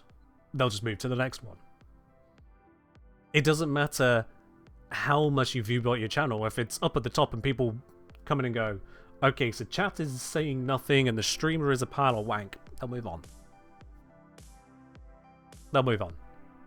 Just like a lot of people will move on from this channel. They'll pop in, they'll go, oh, he's just sat in his arsenal talking about anything other than Warframe, so I'm going to go somewhere else. And I get that, honestly. I get that. Invasions. I have seen view-botted channels come through the Warframe category. I have seen ways to help identify those view-botted channels. I called one out myself. And those view-botted channels, by and large, have then faded off into obscurity.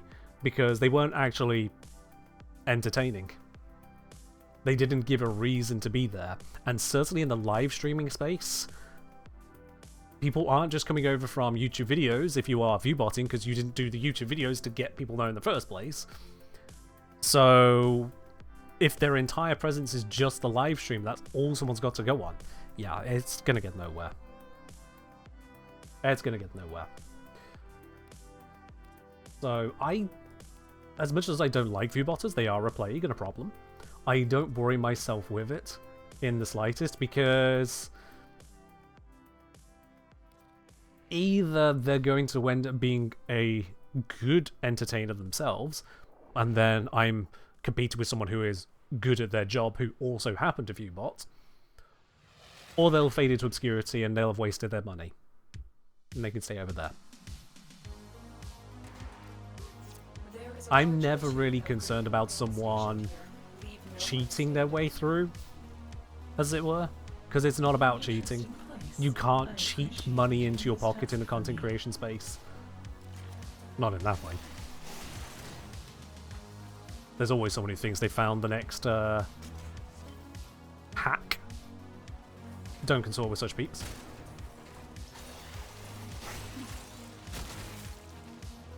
I think I'm slightly losing my points by spinning around on a topic there, but I hope that makes sense. Ingrid can't really cheat? Kinda, yeah. Something like that. No, but at the risk of sounding envious, but to be honest, the emotion is much more confused.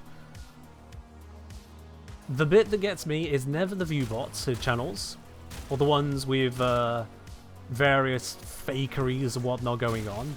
No, it's the completely legitimate ones, the absolutely massive ones, the ones that you hear about time and time again, doing whatever big event, whatever records being broken, and I'll pop into what they're doing, I'll see what's going on with their streams or their clips, I'm like, okay, surely the clips are going to show me what people really like about them.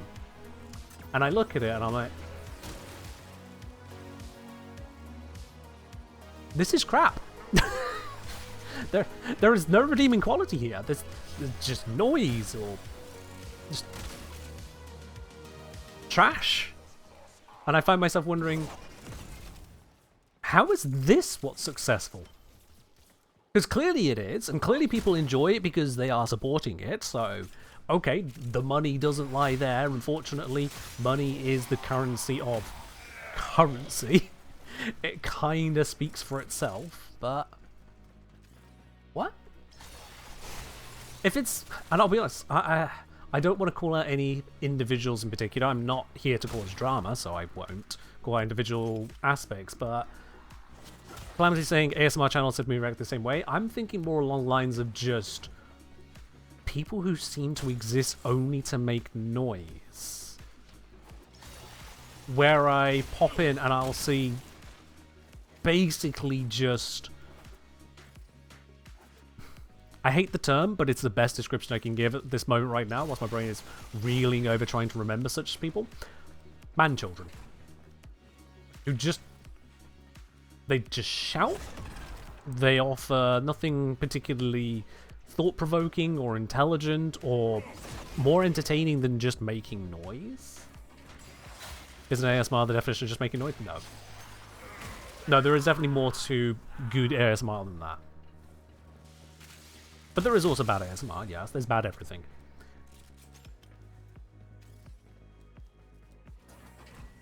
You wonder the same thing about some YouTube channels that your children like? See, that's one of the arguments I see people come with, is like, oh, it's the children love it, it's the children. Children can't gift 500 subs. Or if they can, who the fuck gave them that credit card? By and large, they can't. Your average child does not have access to that kind of pocket money. That's not how it works. So we're talking about multiple, not individual, but multiple, many adults with that kind of disposable income going around.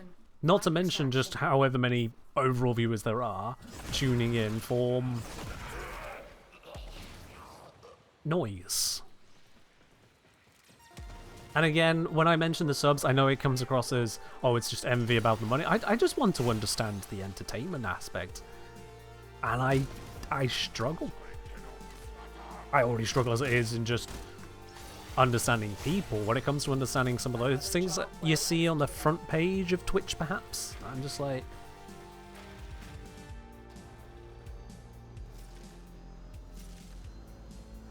but why? And if I ever figure that out, maybe I'll be able to afford to go to TennoCon. Yeah.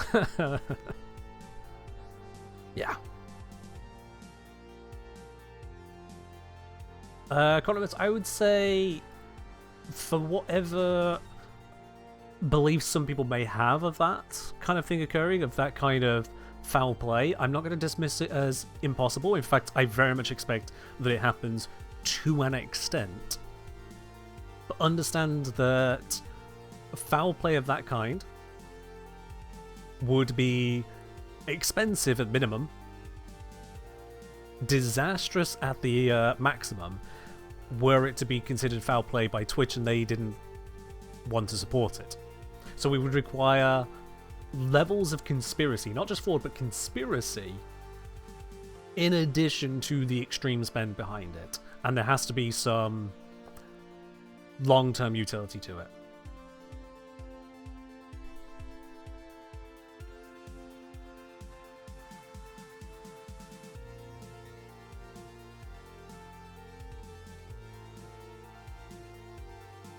Yeah. Individuals, maybe. And honestly, maybe at the very top of things, maybe that's on repeat. I'll be honest, as a very small fry streamer myself, one who just tends to go, wow, is that a whole bunch of drama over there? Okay, I'm going this way instead. Yeah. You sure they pull the IP to check?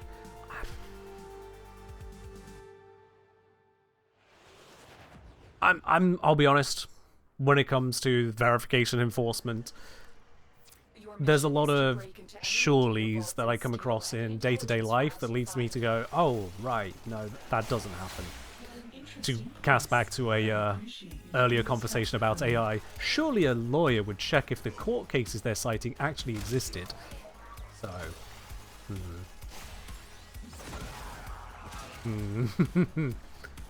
surely.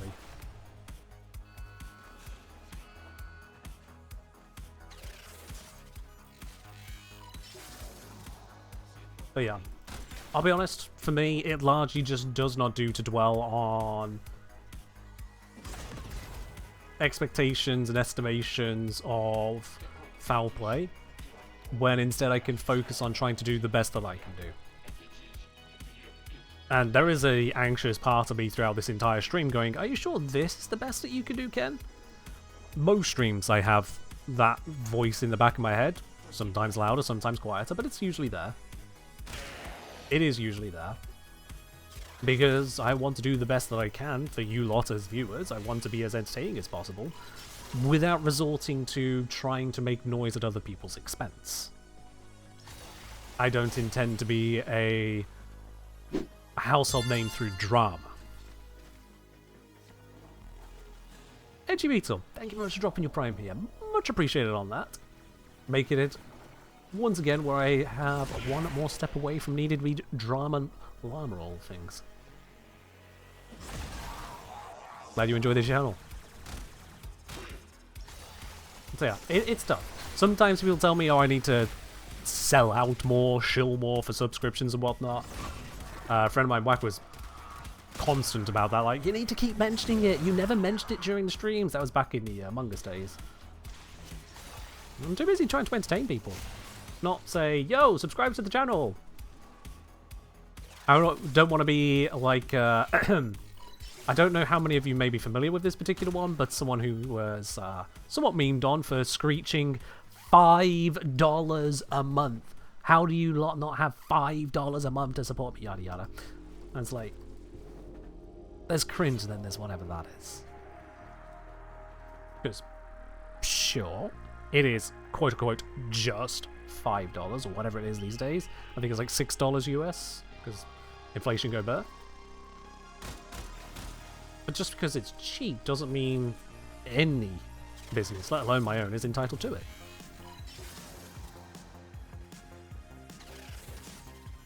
There are a near infinite number of things I'm not spending money on. How could I be mad at anyone here for choosing to spend less on me? How could I be mad? One of my thoughts on Twitch Prime, let's just subscribe for free on one Twitch channel a month. It's great. Honestly great. If anyone's got Amazon Prime and not using Twitch Prime, please, there is a reason creators do go on about Twitch Prime. It's basically free money and free rewards for you. I say free, you've already bought it.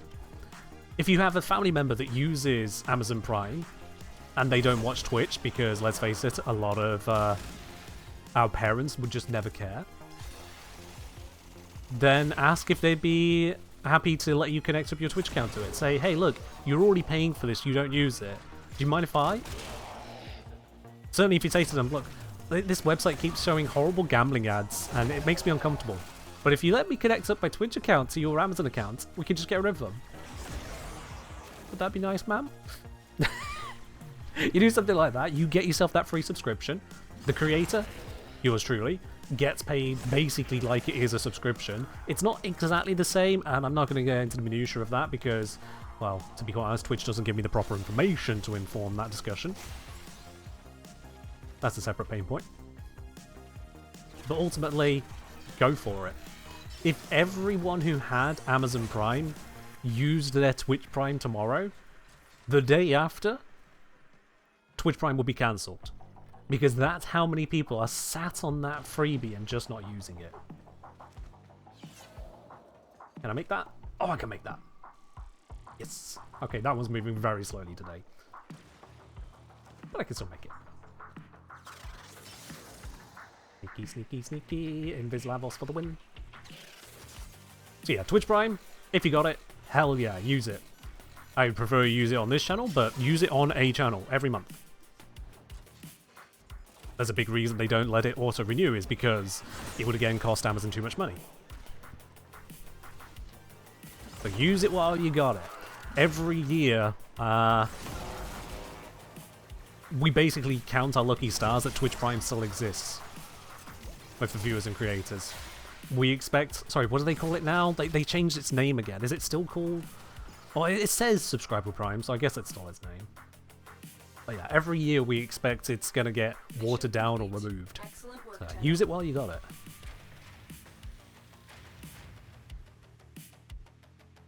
Very true, Mirror. Yes, you can't subscribe and Prime subscribe to me. No. You can't do both.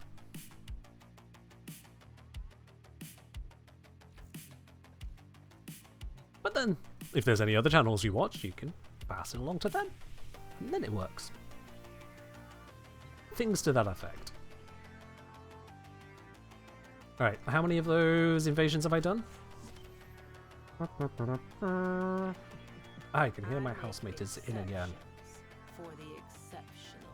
I don't know when they intend to sleep today, so now that I know my housemate is back in the house again, I will be back in just a couple minutes, because I do need to have a quick word with them. As I mentioned earlier, but couldn't grab them because they'd left again. BRB, y'all.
Hello, everyone.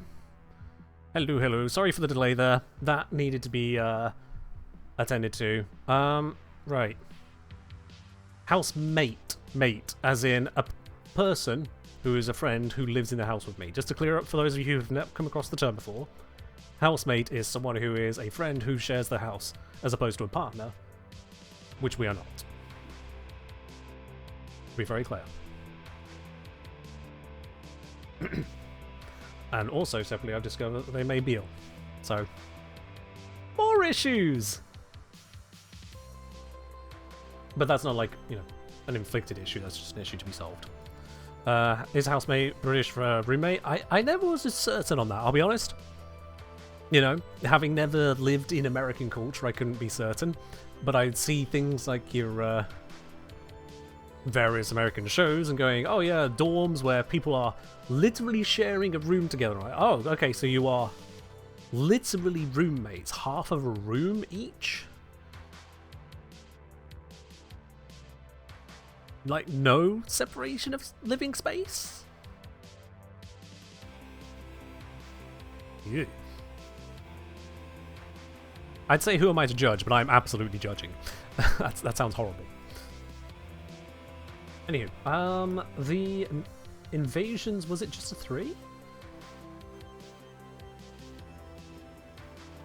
I'm gonna guess so, because... No, wait, no. I was doing syndicate missions, not invasions.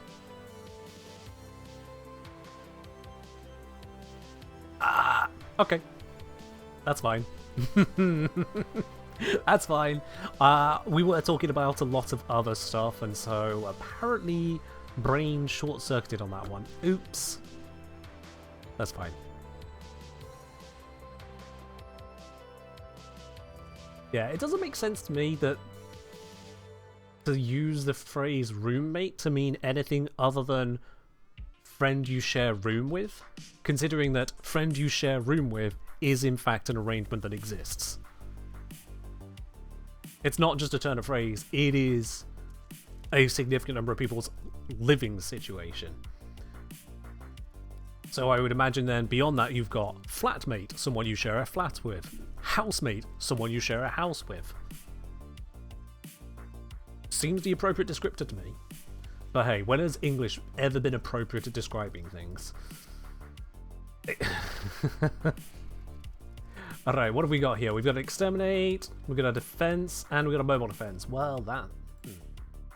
The exterminate not so bad, but I'd like to see if there's a capture.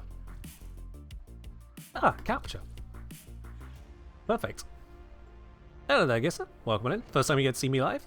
Hope you enjoy your stay here. Likewise, welcome in, Horrible Muck. It's a curious username, but hey, if you enjoy it. Oh, route is this way. My bad. Would it be an apartment, mate? I mean, it depends on if you've got an apartment or a flat. What's the difference? Wait, actually, yeah, what is the difference? Come to think of it. There's got to be a difference. People are quite distinct between flat and apartment, but... Is apartment an American word for flat? I don't know! Thanks to cross-cultural influences, I'm not certain at this point. Also, I still love the fact that Lavos can cleanse the thermal spills on these kinds of maps. Any cold damage can do it, but Lavos can just passively clean them, which is cool. Apartment is Americanism for UK flat? Okay, fair enough then. So, yeah, the term would be flatmates, because if you're saying anything else, you are wrong, because English is English, not Americanish. That is not a strongly held belief.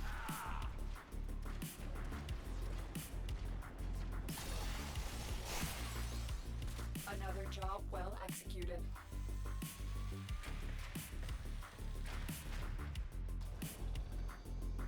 You see why roommate is more of a word than apartment mate? Yeah, apartment mate is just stumbly. Which is why we can then just use the other word, flatmate. Or housemate. Go generic. Dwelling buddy. No. No. That's not. That just sounds so...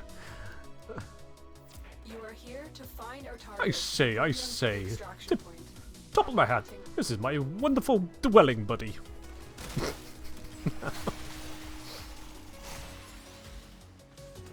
Wholemate for hobbits? Wholemate conjures a different arrangement. There's a certain Success. The alternative captain is safe. arrangement going on there. Congratulations, Tenno.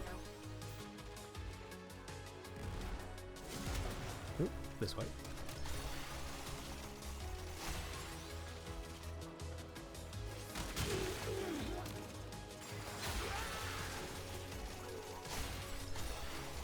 Oh, gotta love when you get those double dashes. Those are always nice.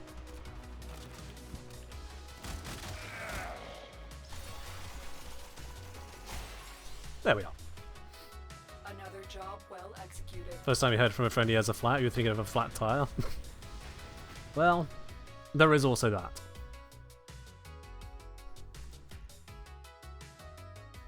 There is sometimes that.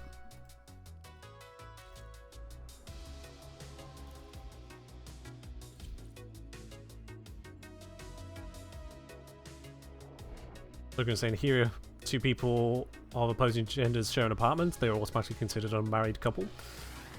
And then you get the other side of the spectrum where You are here on a capture mission. Sappho and her Extract our target. friend. Oh my god, they were roommates? Not just a meme for a reason. Oh, expectations.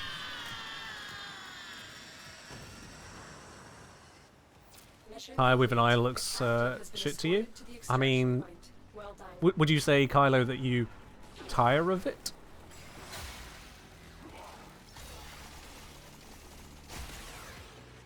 Yes, I'm proud of that.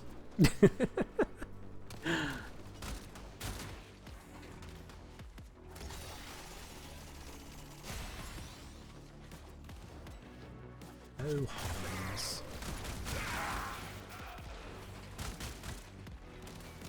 Was this near to spend 5k points for that? Let me do it for you. Hold on a sec here. I got you, I got you, I got you.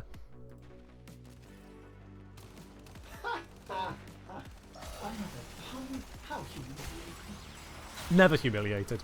Never. Not even once.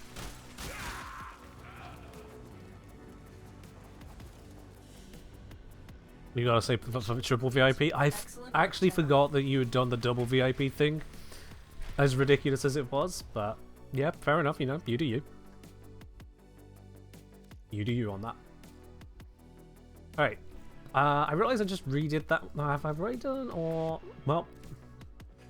In any case, I've done 3. Let's go invade... No, not invade. Run an invasion somewhere else. We're not actually really invading. We're just kind of joining in. Let's do the rescue one. Rescue's quick enough.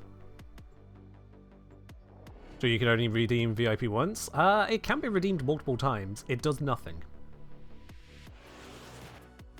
This is a rescue mission. You either have VIP Find and or you liberate the don't. hostage before any So harm by is done. wait, what the?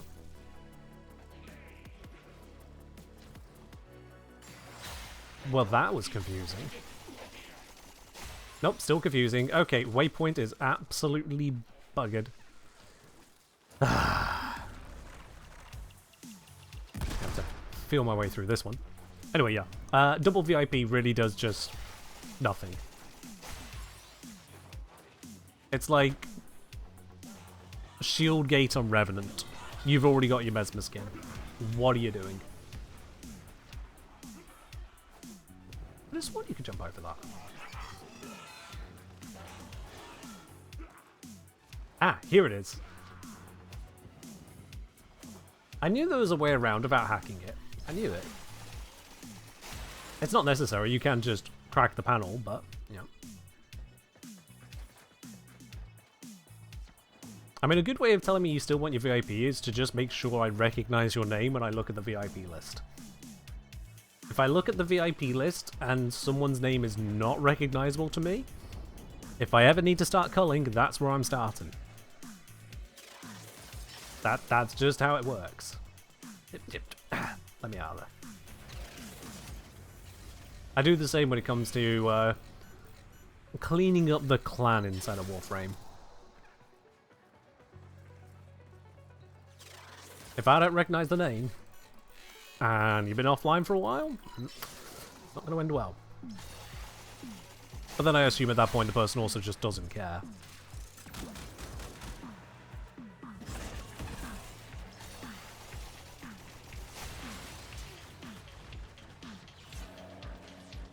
How often can one redeem pick the game? As often as they can afford it, Miralabe. As often as they can afford it. You've done your part, Tenno. We'll take it from here. Let's go say in the care just look a lot. Well, I mean, I recognize your name easily, so you're fine. If I look down the list of names, I see Death Scholar. I'm like, yeah, I know Death Scholar. That's not just some randos somehow obtained a VIP out of nowhere.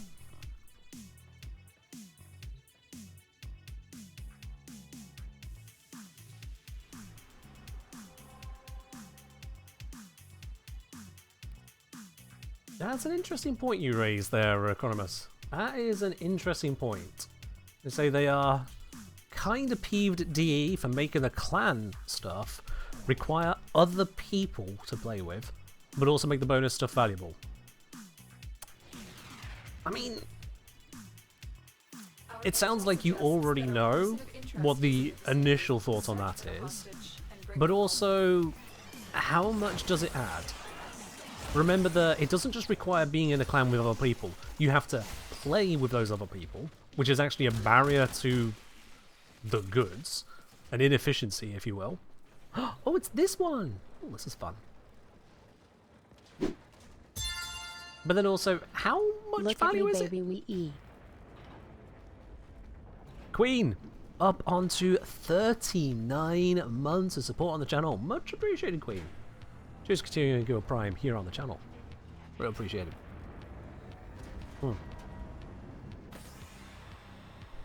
So yeah, there's a question as to just how much does it actually do? Is it up to and including an Omniformer? Is it?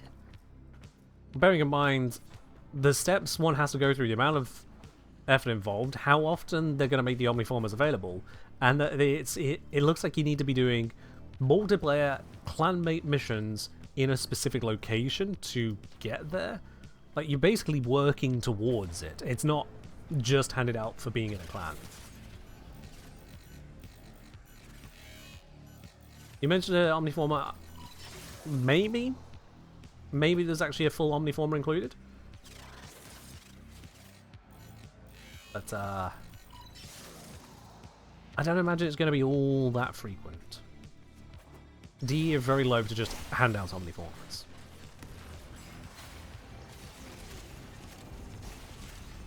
It's a big money maker for them. I mean, Miralabe probably paid for an entire developer's salary with the amount of Omniformers Miralabe's gifted me. Mission complete. I don't want to think about the actual cost of that, Miralabe. Just thank you. Brother only saying, don't the bonus clan rewards go into the clan bank? So there's the bonus materials, which will go into the clan bank, but then there's also a 4-stage weekly clan bounty of sorts, where if you do missions with a clanmate in a particular area, then you'll work towards those 4 rewards as well, on a weekly basis. But it's all a bit of details as yet to be fully released, I believe. Oh, not those, not this. There we are. It was a normal format. Okay, yeah.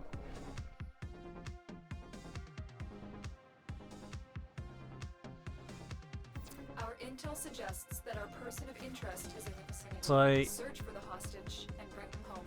in the grand scheme of things, it's not a lot. Yes, it is something more, but It's something more that you actively spend time on to obtain, going through the effort of getting someone else involved. You can't just load up any old mission. And, yeah, it's supposed to be for encouraging more clan cohesion and value. I'll be honest, I've done very little with the clan system here in Warframe. I started after the complete closure of, what's it called? Oh, what was it? We had to build the Spectres and defend dark sectors and whatnot. Clans owned them, things like that. All of that lot is well before I started playing Warframe. So to me, a clan has always been just a shared decoration space with a blueprint dispensary. They added in Dry Dock, so now it was blueprint dispensary with a ship. They added in the Crimson Branch, a way to trade a second time. But still mostly blueprint dispensary of various calibers.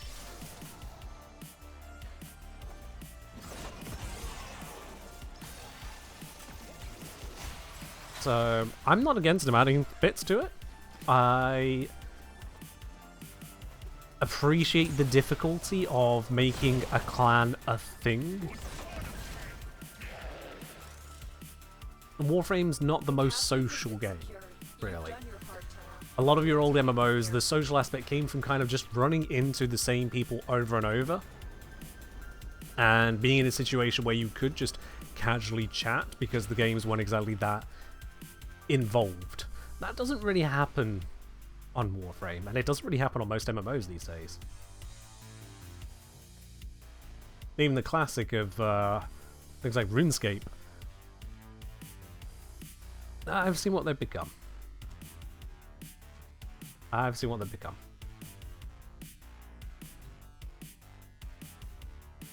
Oh, and yeah, then there's Warframe's region chat. That is as close as Warframe gets to that kind of repeatable encountering of people, but it's also... it's a little too global. So it's not like you're bumping into the same buddies doing the same activity in one niche little area where you interact, you see how you vibe, and you kind of naturally grow those friendships which lead to guilds and clans of people doing this activity. It is instead everyone who is currently not engaged in a more refined social activity. And so that tends towards the less palatable individuals, shall we say.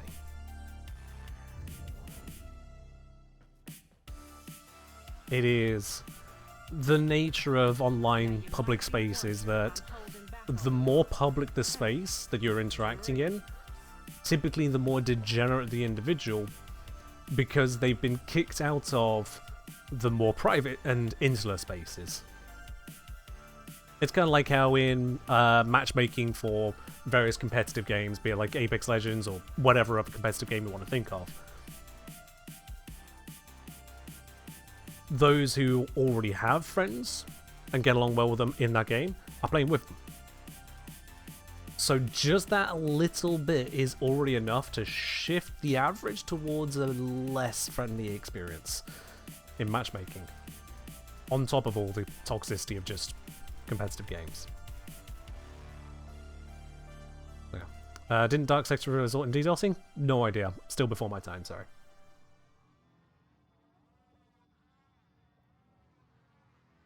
Maybe I would say, where was the chat options? You don't get a whisper from one person and a whisper from another. Oh, you're probably thinking about inline chat messages.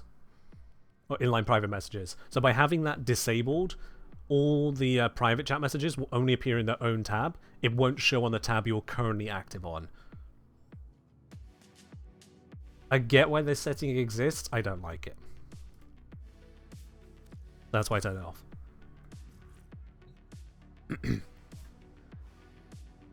Happy to say if you're public matchmaking, you're playing with people who have no friends. Not necessarily, but there are going to be more frequent instances of people who struggle to maintain friendships there, yes.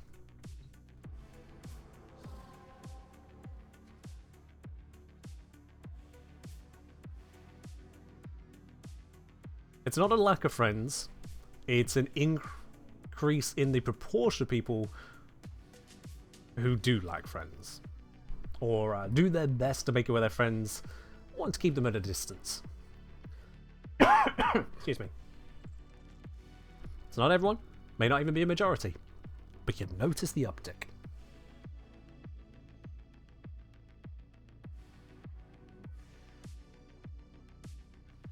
And again, Warframe doesn't have that same kind of thing normally. It has in region chat, but normally it doesn't have that same kind of thing because, quite frankly, there's not that big of a social aspect to Warframe. I dive into a mission, I'm playing the mission. Other people are playing with me. We might exchange a few messages, maybe. But most of the time, there's not really enough time to build any kind of conversation out of it. You're too busy playing the game. It's not like you're fishing for lobbies off of Karamja's port there. You're not encountering the same people on some weird TF2 capture the flag map. And certainly with the complete non-prevalence of voice chat. Thank goodness for that. You don't have even those interactions.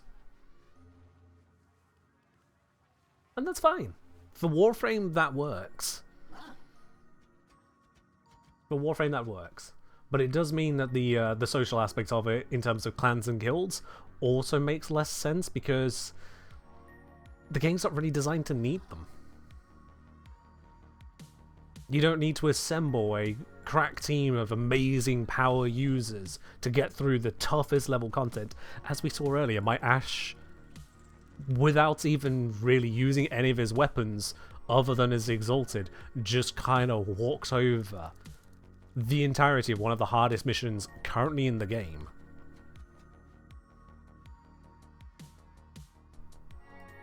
Doesn't really need the guilds.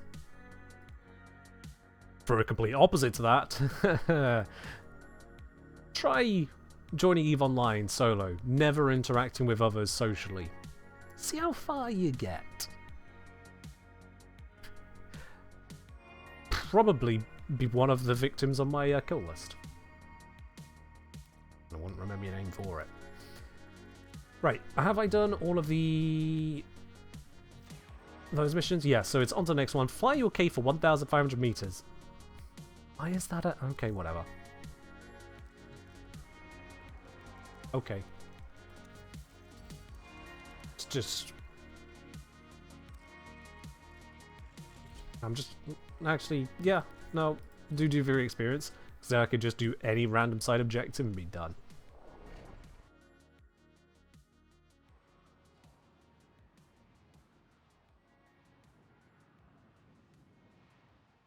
Yeah, in some games, hot mic by default I can kind of understand. There's someone on the planes. Oh yeah, I forgot about that. Oh well, I'm here now. Sorrowful soprano. Sorrow is a poison, So, and yet some drink it like sometimes wine. having just One such communication on by was default Cecilia. is a good thing, or at least can be a good thing. And certainly in a collaborative game, or at least a game where you're going to have teammates, encouraging people towards, you know, actually speaking is a good thing. What's a problem when people don't do anything to make it where their ability to communicate is a good ability to communicate. And so now you are dealing with microphones that sound like they've been shoved inside of a desk fan. Microphones which are placed on the other side of a room next to a crying baby. Microphones which are picking up mummy and daddy arguing in the background. Microphones that pick up the most banal reality TV shows in the background. Just pain. All of it. Every last little bit of it. Absolute misery. Listen up. I think I can just leave. I don't actually need to do anything here. I could just take the Nightwave and go. So yeah. Those kind of hot mics. That's why I keybind mute teammates. And despise any game that does not give me that. From Captain Calamity, so I've heard of EVE Online, but never really actually looked into it. Played Elite Dangerous, but I gather it's nothing like that. It is nothing like that. The commonalities between Elite Dangerous and EVE Online is that they both start with the letter E, they both exist in space, and they both have a damage type system.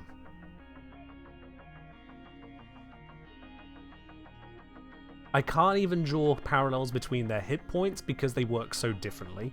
Their weapon systems work so differently. Their cargo works so differently. Their economy works so differently. Their gameplay works so differently. Their politics work so differently. Their devs work so differently. Their monetization works so differently. Their servers work so differently. Their combat works so differently. Yeah. The closest thing to EVE, out of not EVE, no,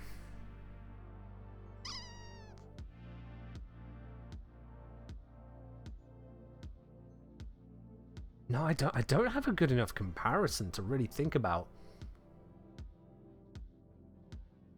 I genuinely don't, because it bridges a weird width of potentials. Because, like, you can play it on right down the low end of scale, you, the individual, manually piloting your ship in different directions, carefully managing the micro of your modules, the heat management of it. But then there are others that play EVE Online like an RTS, and there are others that play it like a very slow Factorio. And there are others that play it like a idler, and others that play it like a cookie clicker / idler, and others that play it like it is Minesweeper, and others that play it like a horror movie where they're the villain, and others that play it as Space Trucking Simulator.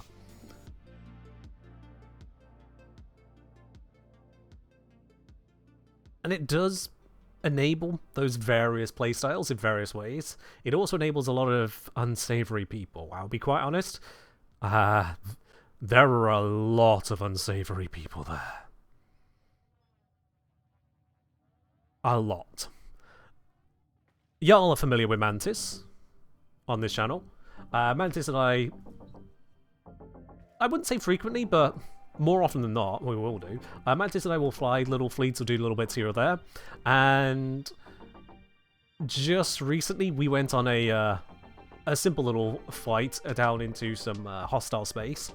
We bumped into someone else who was also not local to that space. For some reason, this random person who we bumped into decided to start following us, asking weird questions about what we're up to, and then decided to go off the absolute deep end of calling what we were doing some woke libtard nonsense. I shit you not. We're playing EVE Online. We're flying internet spaceships to go raid some hostile space. What has that got to do with any of that? And yet that is what they spewed. And I would love to say that that is an anomaly. I would love to. But if I were to bring up the profile, the bio of one notoriously annoying individual we came across, if I were to bring that up on stream, I would get reprimanded for the hateful content I would be showing on the stream.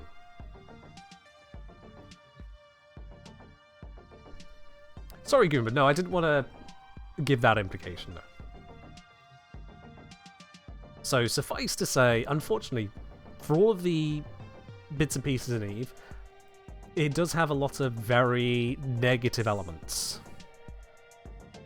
Very negative elements. Yeah.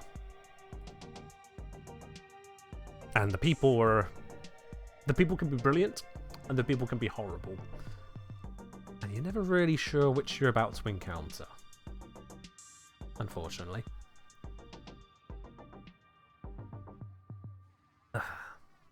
Unfortunately. Now, to Ellie's point about space trucking, Ellie saying to Captain Calamity, sadly, space trucking in EVE is kind of uninvolved. The most interesting part is when it goes wrong, because if it all goes well, it's just click warp drive, activate, jump gate, next system, repeat. And kind of, but then also that is kind of what it is in Elite Dangerous. For example, you go to a station, you grab goods, you undock from station, you jump to the next location, you get to the station, you dock up, you sell the goods. Now, space trucking in EVE Online is potentially slower, but usually faster than that. But it has far more breadth because it's engaging with the player economy. In fact, just today, there was a nerf to low-level space trucking. There was a nerf to it because there was a ship that was too good at it. Genuinely. There was a ship too good at space trucking that it was almost uncatchable. Only almost, but almost uncatchable. Despite having nearly no requirements to get access to that level of slipperiness. And so that has been nerfed. Just today. Which I think it was Mythic on the Discord was upset about. Hold on, let me check. Was it Mythic? Yep, it was Mythic. Understandable. Needed next Nightwave. But yeah, so space trucking is definitely a thing that one can do in EVE. In fact, there are plenty of space truckers. I have spent more than a little bit of time in a channel in that game, literally called The Haulers Channel, which was basically a shared radio channel between the truckers passing around in the local space. Now, okay, we'll get to the necromex. Let's go to... Is there something better I can do while stalking this point? Sabotages. That I can do. Right. Now, there was a variety of what those haulers were up to. So, some haulers were just hauling your everyday large cargoes from A to B in safe space. Safe space. I want to stress on that. Nowhere's actually safe, but safer space. Then there were others who were only moving the expensive goods, those who are moving the stuff that you need to sneak and hide away because they're so expensive, anyone who sees it will try to murder you for it. There were those that were hauling into unsafe spaces by using capital jump drives to basically teleport the cargo onto location. The teleport is instant. The setup to get it there safely is not. I have hired my fair share of haulers, and then some, and I have also hauled my own goods and other people's goods quite a lot in that game. So I'm very familiar with the space trucking of EVE Online, very familiar. I have occasionally pulled off the near impossible. I have also been caught by the near impossible. Both happens. And so long as you know what you're doing, who to interact with, yeah. If you just want to be a space trucker, you can have a pleasant time space trucking. It's not the most lucrative of careers, if you're just the hauler, but if you do get involved into station games and station mechanics yourself, the station trading I should say, then you can make a pretty penny. That requires an understanding of markets rather than trucking. Excuse me. Yeah, it's the difference between being the driver of an 18-wheeler and the person who decided what goods got loaded onto that 18-wheeler. Very big difference. Market understanding is your bread and butter. Well, I mean, if you can figure out the markets of EVE Online, that is the fastest way to get rich. Ain't nothing better than it, except from, you know, buying money outright, but that's its own separate thing. Actually, even buy money outright, you can eventually beat that. Alright, Miralabe, you take care. And thank you for popping by. Always appreciate you being here.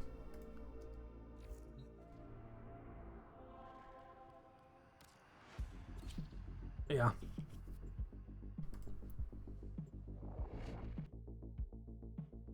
If you did play Eve, you probably space truck yourself, but it still sounds scary. I mean...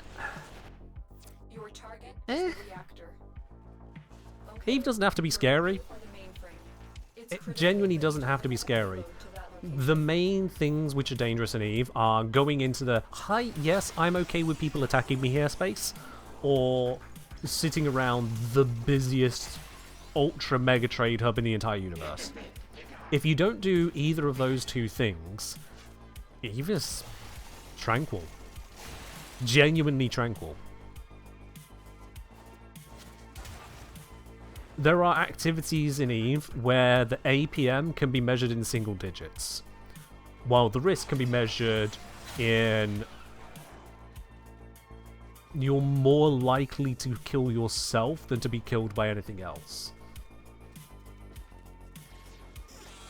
Genuinely, I have watched people get a little bit too bored and start playing the self-destruct game, whereupon you set the self-destruct timer on your ship, which sends a broadcast to nearby people. This person has set a 2-minute self-destruct timer. And then it'll send another notification when you cancel the self-destruct, showing how much time was left on that timer. And these slightly bored people would try and get as close as they could to 1 second on that broadcast. I should find my exit here. Oh, there it is. I should point out that EVE Online operates on a 1 second tick. Everything happens in that game on a per second basis. If something takes 2.3 seconds, it takes 3 seconds. So if someone is trying to time that they don't self-destruct to the last second, it only takes a little bit of lag to be that second too late. To just slightly step into the next tick without realizing where in the tick they were.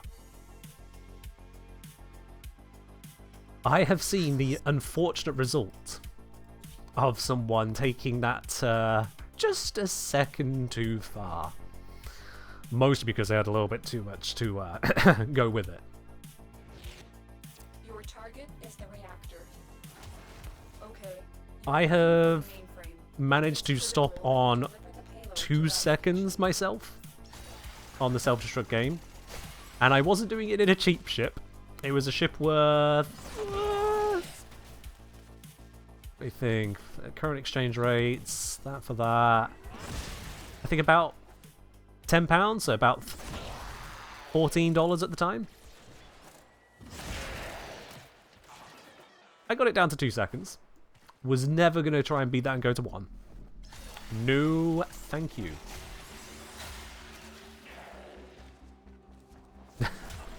So yeah, to the original point then. There are places in EVE, activities in EVE, which can be so ridiculously tranquil that you wonder how anyone ever called it a PvP game. And then there are other activities where even the mere thought of doing it is enough to start getting your heart racing. Where the adrenaline spikes so hard. I don't think I've ever actually played a game that has so consistently managed to get my heart racing as much as EVE does. I will be quite honest, it is one of the things that keeps bringing me back to it. As much as PvP can be an absolute horror show, there is nothing about it that is fair, and in fact, if you're taking a fair fight, you're probably doing it wrong. Another job well executed. Damn, can I get the heart going. What was one of the battles that destroyed hundreds of thousands of real-world bugs and ships? Technically none of them. But that's only technically because those people didn't buy those ships with real-world money, and they couldn't sell them for real-world money, so real-world money was never technically involved. But because of the way the economy works, you can create a comparison of value. Yeah. But yeah, that'll be things like the Battle of B-Tech-5RB, the Battle of Asakai, various other things that happened since then, Titanomaki. I'm remembering some of the older ones, but my god, have there been so many. Brother is saying, I've heard stories from military folks that played EVE that the rush from PvP was close to that from going into combat. I mean, think of the feeling of a couple fights I've been in IRL, I can believe that. it's kind of concerning that it could measure up to, like, military level combat, but I can believe it. I can believe it. God, some of the soldiers I spoke to on comms over the years, my word. Some of them were a little concerning in their viewpoints, but we've been on that topic already. Have I done my sabotages, or do I need one more? No, done them. Excellent. Oh dear. Okay, least annoying of these is Necromic Vault Guardians.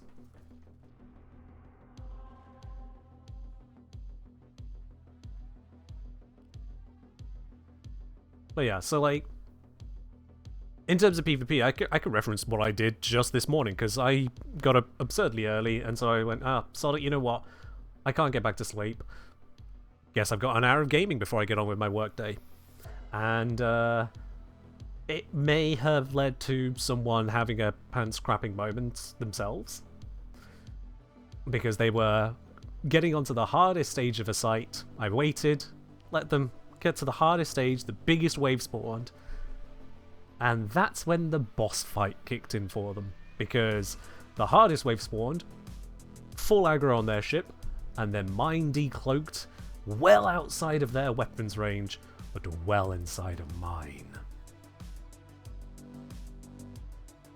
And so what should have had their hit point bar going doo-dip, doo-dip, doo-dip, as they just tanked the site, they went shit. First they targeted my ship, they fired a shot, they realized, wait, no, I'm never gonna hit that. Need to escape. Now, I'd already assessed that their ship, I couldn't get in close enough to stop them from leaving without risking my ship too much. They were quite well tanked, and I was set up more for ambushes. What I hoped is that the combined damage of the site and my surprise additional DPS would kill them before they realized they needed to escape. And it got close. It got close. I think I got them down to 10% armor, and bearing in mind that a ship like that, structure would have been nothing. Basically, I did the equivalent of triggering the shield gate on Banshee while she had no energy. That close to just did. Why? Because they're in PvP space. They signed up for it. They went into an area which was literally zero security, zero consequence other than the consequences that players foist upon you.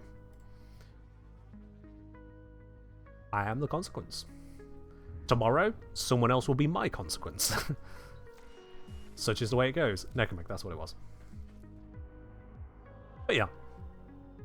From Class Point, Eve looks so overwhelming to me, I don't have it in me to actually jump in, apart from how hardcore it could be. Otherwise, the concept is so interesting. Yeah. So here's the thing, is that if the devs, if the company, not just the devs, if the company did a better job of running the game, I would be shouting about it from the rooftops, because I love sci-fi, me. I really do love that, the whole sci-fi experience in general. And they do have lovely ships, lovely weapon systems.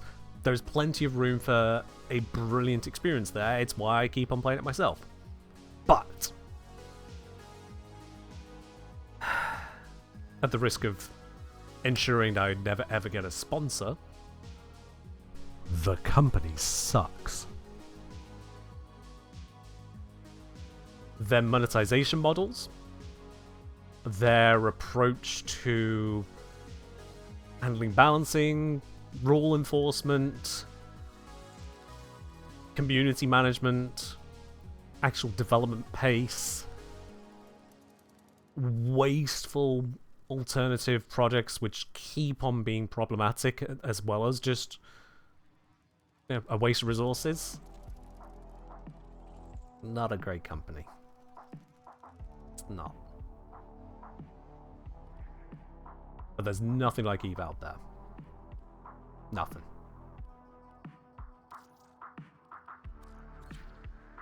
Whereas your fancy equivalent of Eve with hay carts and villages. I have no idea if this would scratch your itch, but I have heard of a game, I think it was Albion Online or stuff like that, that might be along the direction. Have I ever tried Star Citizen? I have seen streams from creators I respect playing Star Citizen, and I can tell you now, fuck that. That is all. Why am I doing it that way? Nope, wrong button. Yes, Right, there are I bounties. want And you. you look forward to your return, as do we all. Much has been hidden Yeah. from us on Deimos. The old ruins. Star Citizen's made it pretty clear that they are not what I would resonate with. Let's just sum it all up with that. We don't need to run too hard on that. Isolation vault entrances are deep beneath the Clash was saying, Albion Online sounds similar, but I'm swiftly done with the game with how intensely toxic its community is. So, yeah. Yeah. Remember what I said about Eve? Remember what I said about that? Yeah. That's unfortunately... you're going to find this in basically any of the games of a cutthroat PvP nature, like Eve, like Albion, like anything like that. There are a lot of close-knit, good communities, and there are a lot of problematic individuals. And unfortunately, quite a few of those problematic ones.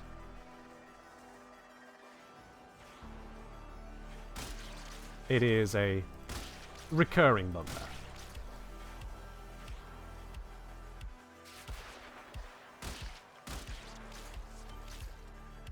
And yoink. That should suffice. Place the components into the vessel. Am I going to do the index challenge reviewers tonight? I am not. No, LU, no. I do not enjoy the index enough for that.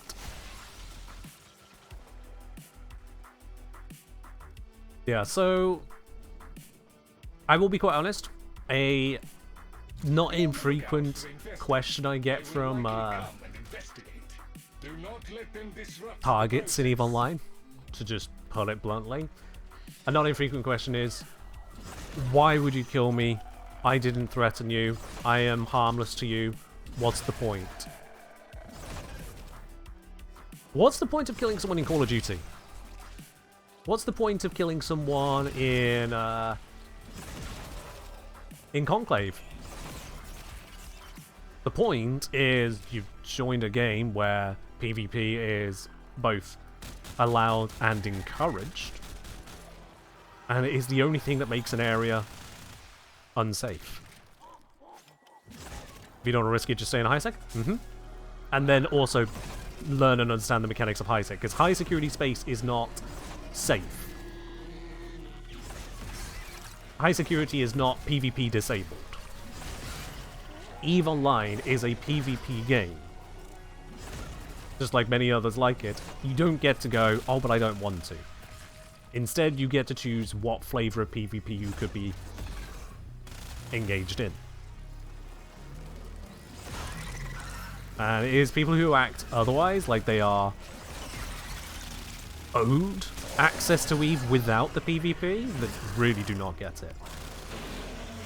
It'll be like walking into a bar and demanding that they stop serving alcohol because you don't want to be around drunk people. That's like, mate, that's not what a bar does. If you don't want to be around drunk people, don't go to a bar. Fun fact, I rarely go to bars for pretty much that reason.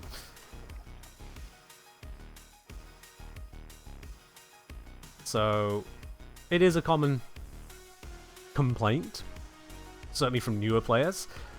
Fun fact in EVE Online, you can't tell if someone's a newer player just by looking at them. We can access the infested tunnels now. Even a day one account might not actually be a new player and might not have the skills of a new player, because you can expedite the skills to the level of a fully established account.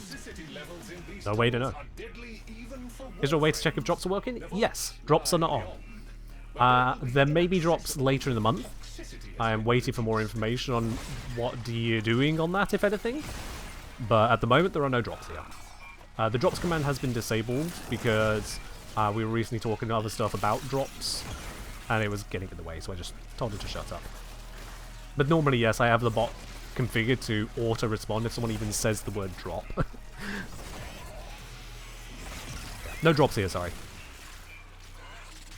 You want to be checking the Warframe community schedules. If you search on Google just for literally Warframe community stream schedule, it tells you where drops are happening, what drops and when, for every week. They post it every single week.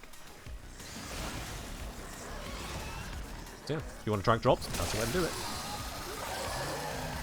These are the last of the infested in the area. The largest and deadliest specimens from deeper levels.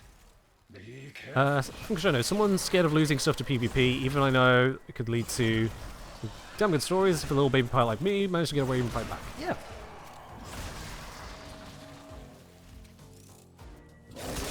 You can make yourself very safe in EVE Online.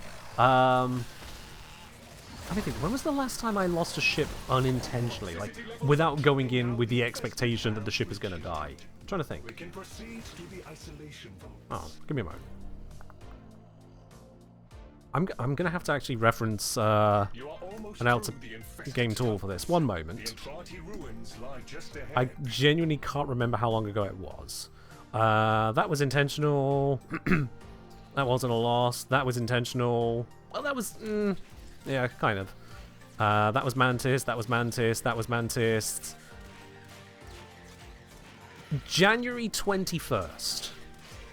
January 21st was the last time I lost a ship in EVE Online where I didn't go in planning to lose a ship that day. Or under the reasonable expectation of losing a ship. And even then, the ship that I lost was a sacrificial throwaway to protect the actually expensive one. The equivalent of dropping an ammo drum mod so that you don't lose your bite mod. Here's the big guy. That's what happened. Sure ain't pleased to see you, Chip. And I think everyone here would make that trade every single day of the week. If you had to choose between losing an ammo drum or losing bite, you would lose ammo drum. You can always get another ammo drum. You probably already have another ammo drum. Bite, even if you have another, He sure ain't pleased still to stings. see you, Chip. Hey, Nightwave complete. Alright, let's get out of here. I'm not doing the next step. I don't need to. Now, if through all of this I've somehow got to the point of not scaring someone off of EVE Online and would like to know more about it, then we do have on the Discord the EVE Relay. It may look very underutilized, and that's because most of us who are on EVE actually communicate in a private channel for operational security, if nothing else. But if you would like to know more and want to be involved, then there is the EVE Relay channel on the Discord. And as Elio is kindly linked, you also have a sign-up link there that if you do join EVE Online through that link, it does also support me. Not financially, it supports me in-game. So, for those of you who are curious enough to subject yourself to that misery, if you also want to know more about why I say the company is not great, I can go into more detail there too.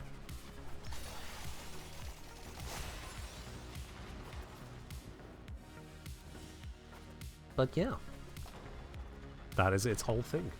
Also, yay tokens, yay bits and pieces, blah blah blah blah blah. I somehow got 4 scintillants. I don't actually remember getting any of that scintillant. So unless that was a drop. Huh.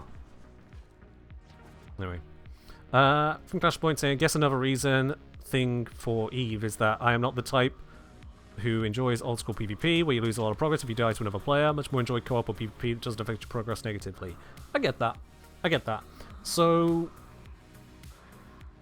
unless you're taking an unreasonable risk, the loss in EVE Online is more like dropping some mods in Warframe.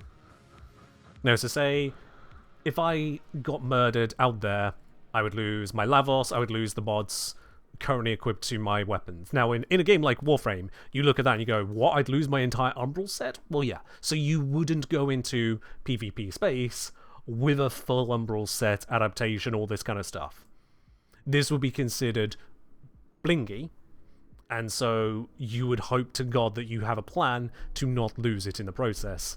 Or you have a hell of a lot more money to cover the cost. But if you consider some of the more budget build items I have here, that kind of thing. Yeah. But then I have also done... I have multiple times gone into PvP with the equivalent of this full-on Lavos level bling. Sometimes I've got the stuff out of there. Sometimes.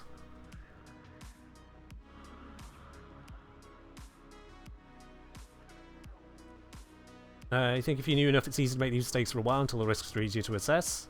Yeah. Don't you lose skills if you die? You do not know, Acronymus, no. Many, many years ago, you could lose skills if you died if you hadn't purchased the protection to not lose skills. And for newer players, that protection was basically nil. It was so cheap. It was meant as a way to dissuade experienced players from punching down too much, because if they punched down too much and died, they would end up losing a lot for not having achieved a lot. But it didn't really work out, and so they just took away that entirely. You don't lose skills for dying whatsoever in EVE now. No. Skills are permanent, unless you physically rip them out of your own skull, which is an option.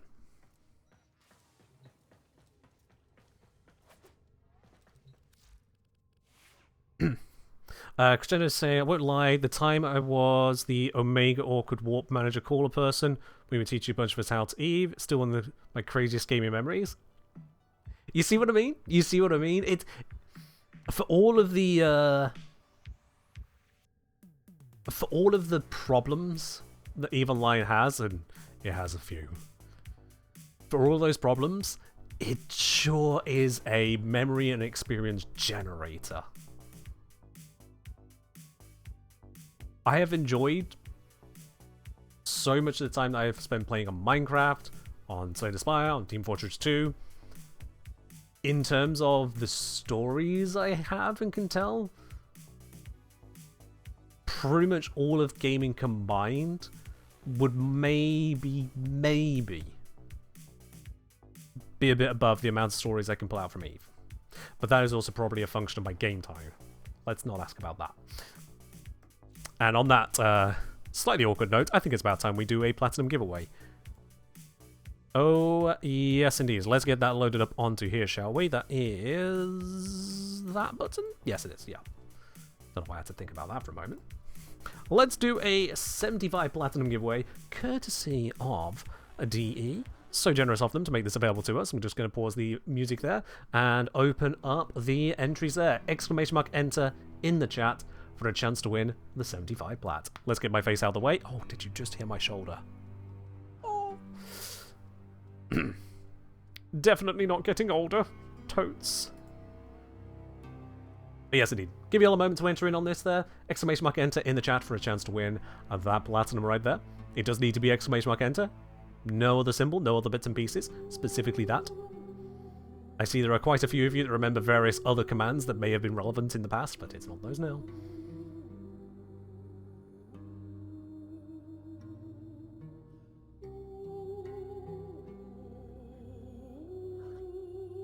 We'll give you all a moment to get in on this. Oh god, that's an old command, Squirbo. That is a very old command. Not going to think too hard about that one.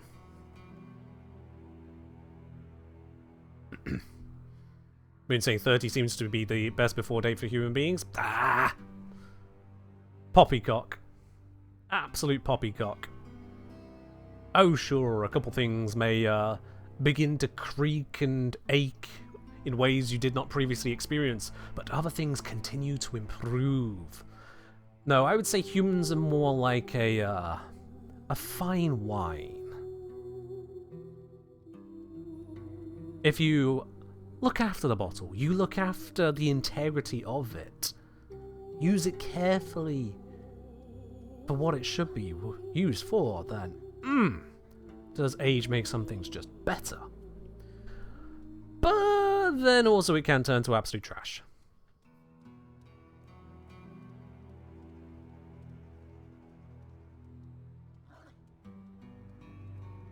Life for me, sure as hell's been a lot better after age 21 than it was before. And the freedom that I experience in life in these recent years eclipses the opportunities and freedom I had a decade or more ago. I will take a creaky shoulder and a kind of problematic jaw and maybe a couple grey hairs more than I'd like to see in the mirror than what I had back then. Absolutely. And with that momentary talk of age and perhaps a hint at mortality, I think it's about time we do this draw here. Let's see who's going to be the winner today of the 75 Platinum. They're saying you're less grey than me, Ken? Yeah? Oh, come on. Just because I hide it well. There we go. Many of you enter. Only one shall leave with the Platinum. Who's it going to be today? That winner is Ductile Wheel 465. Excellent work, Tenno. The extraction point is up ahead. Congratulations, Ductile Wheel. That Platinum is going to be heading on over your way, and it looks like we already have your details on a record. You've already used the IGM commands. There's nothing more you need to do. Nothing more other than just enjoy that when it pops into your inventory in game within the next couple of weeks there. Once you do that next batch, a GG's on that. And that is where we are going to wrap it up today. That is indeed where we're going to wrap it up. We're not going to raid out of here. We're just going to send you off on your merry way. Fleet disbanding. You may warp at your leisure to your favourite station, wormhole, Stargate, or whatever other thing perhaps takes your fancy. Or if you prefer to stick to the Warframe terms, settle into your own dry docks and spin up whatever mission you'd like to do next. But that is indeed where we're going to wrap it up today. And I will see you on Friday for, well, you'll just have to wait and see, won't you? Till then, bye-bye.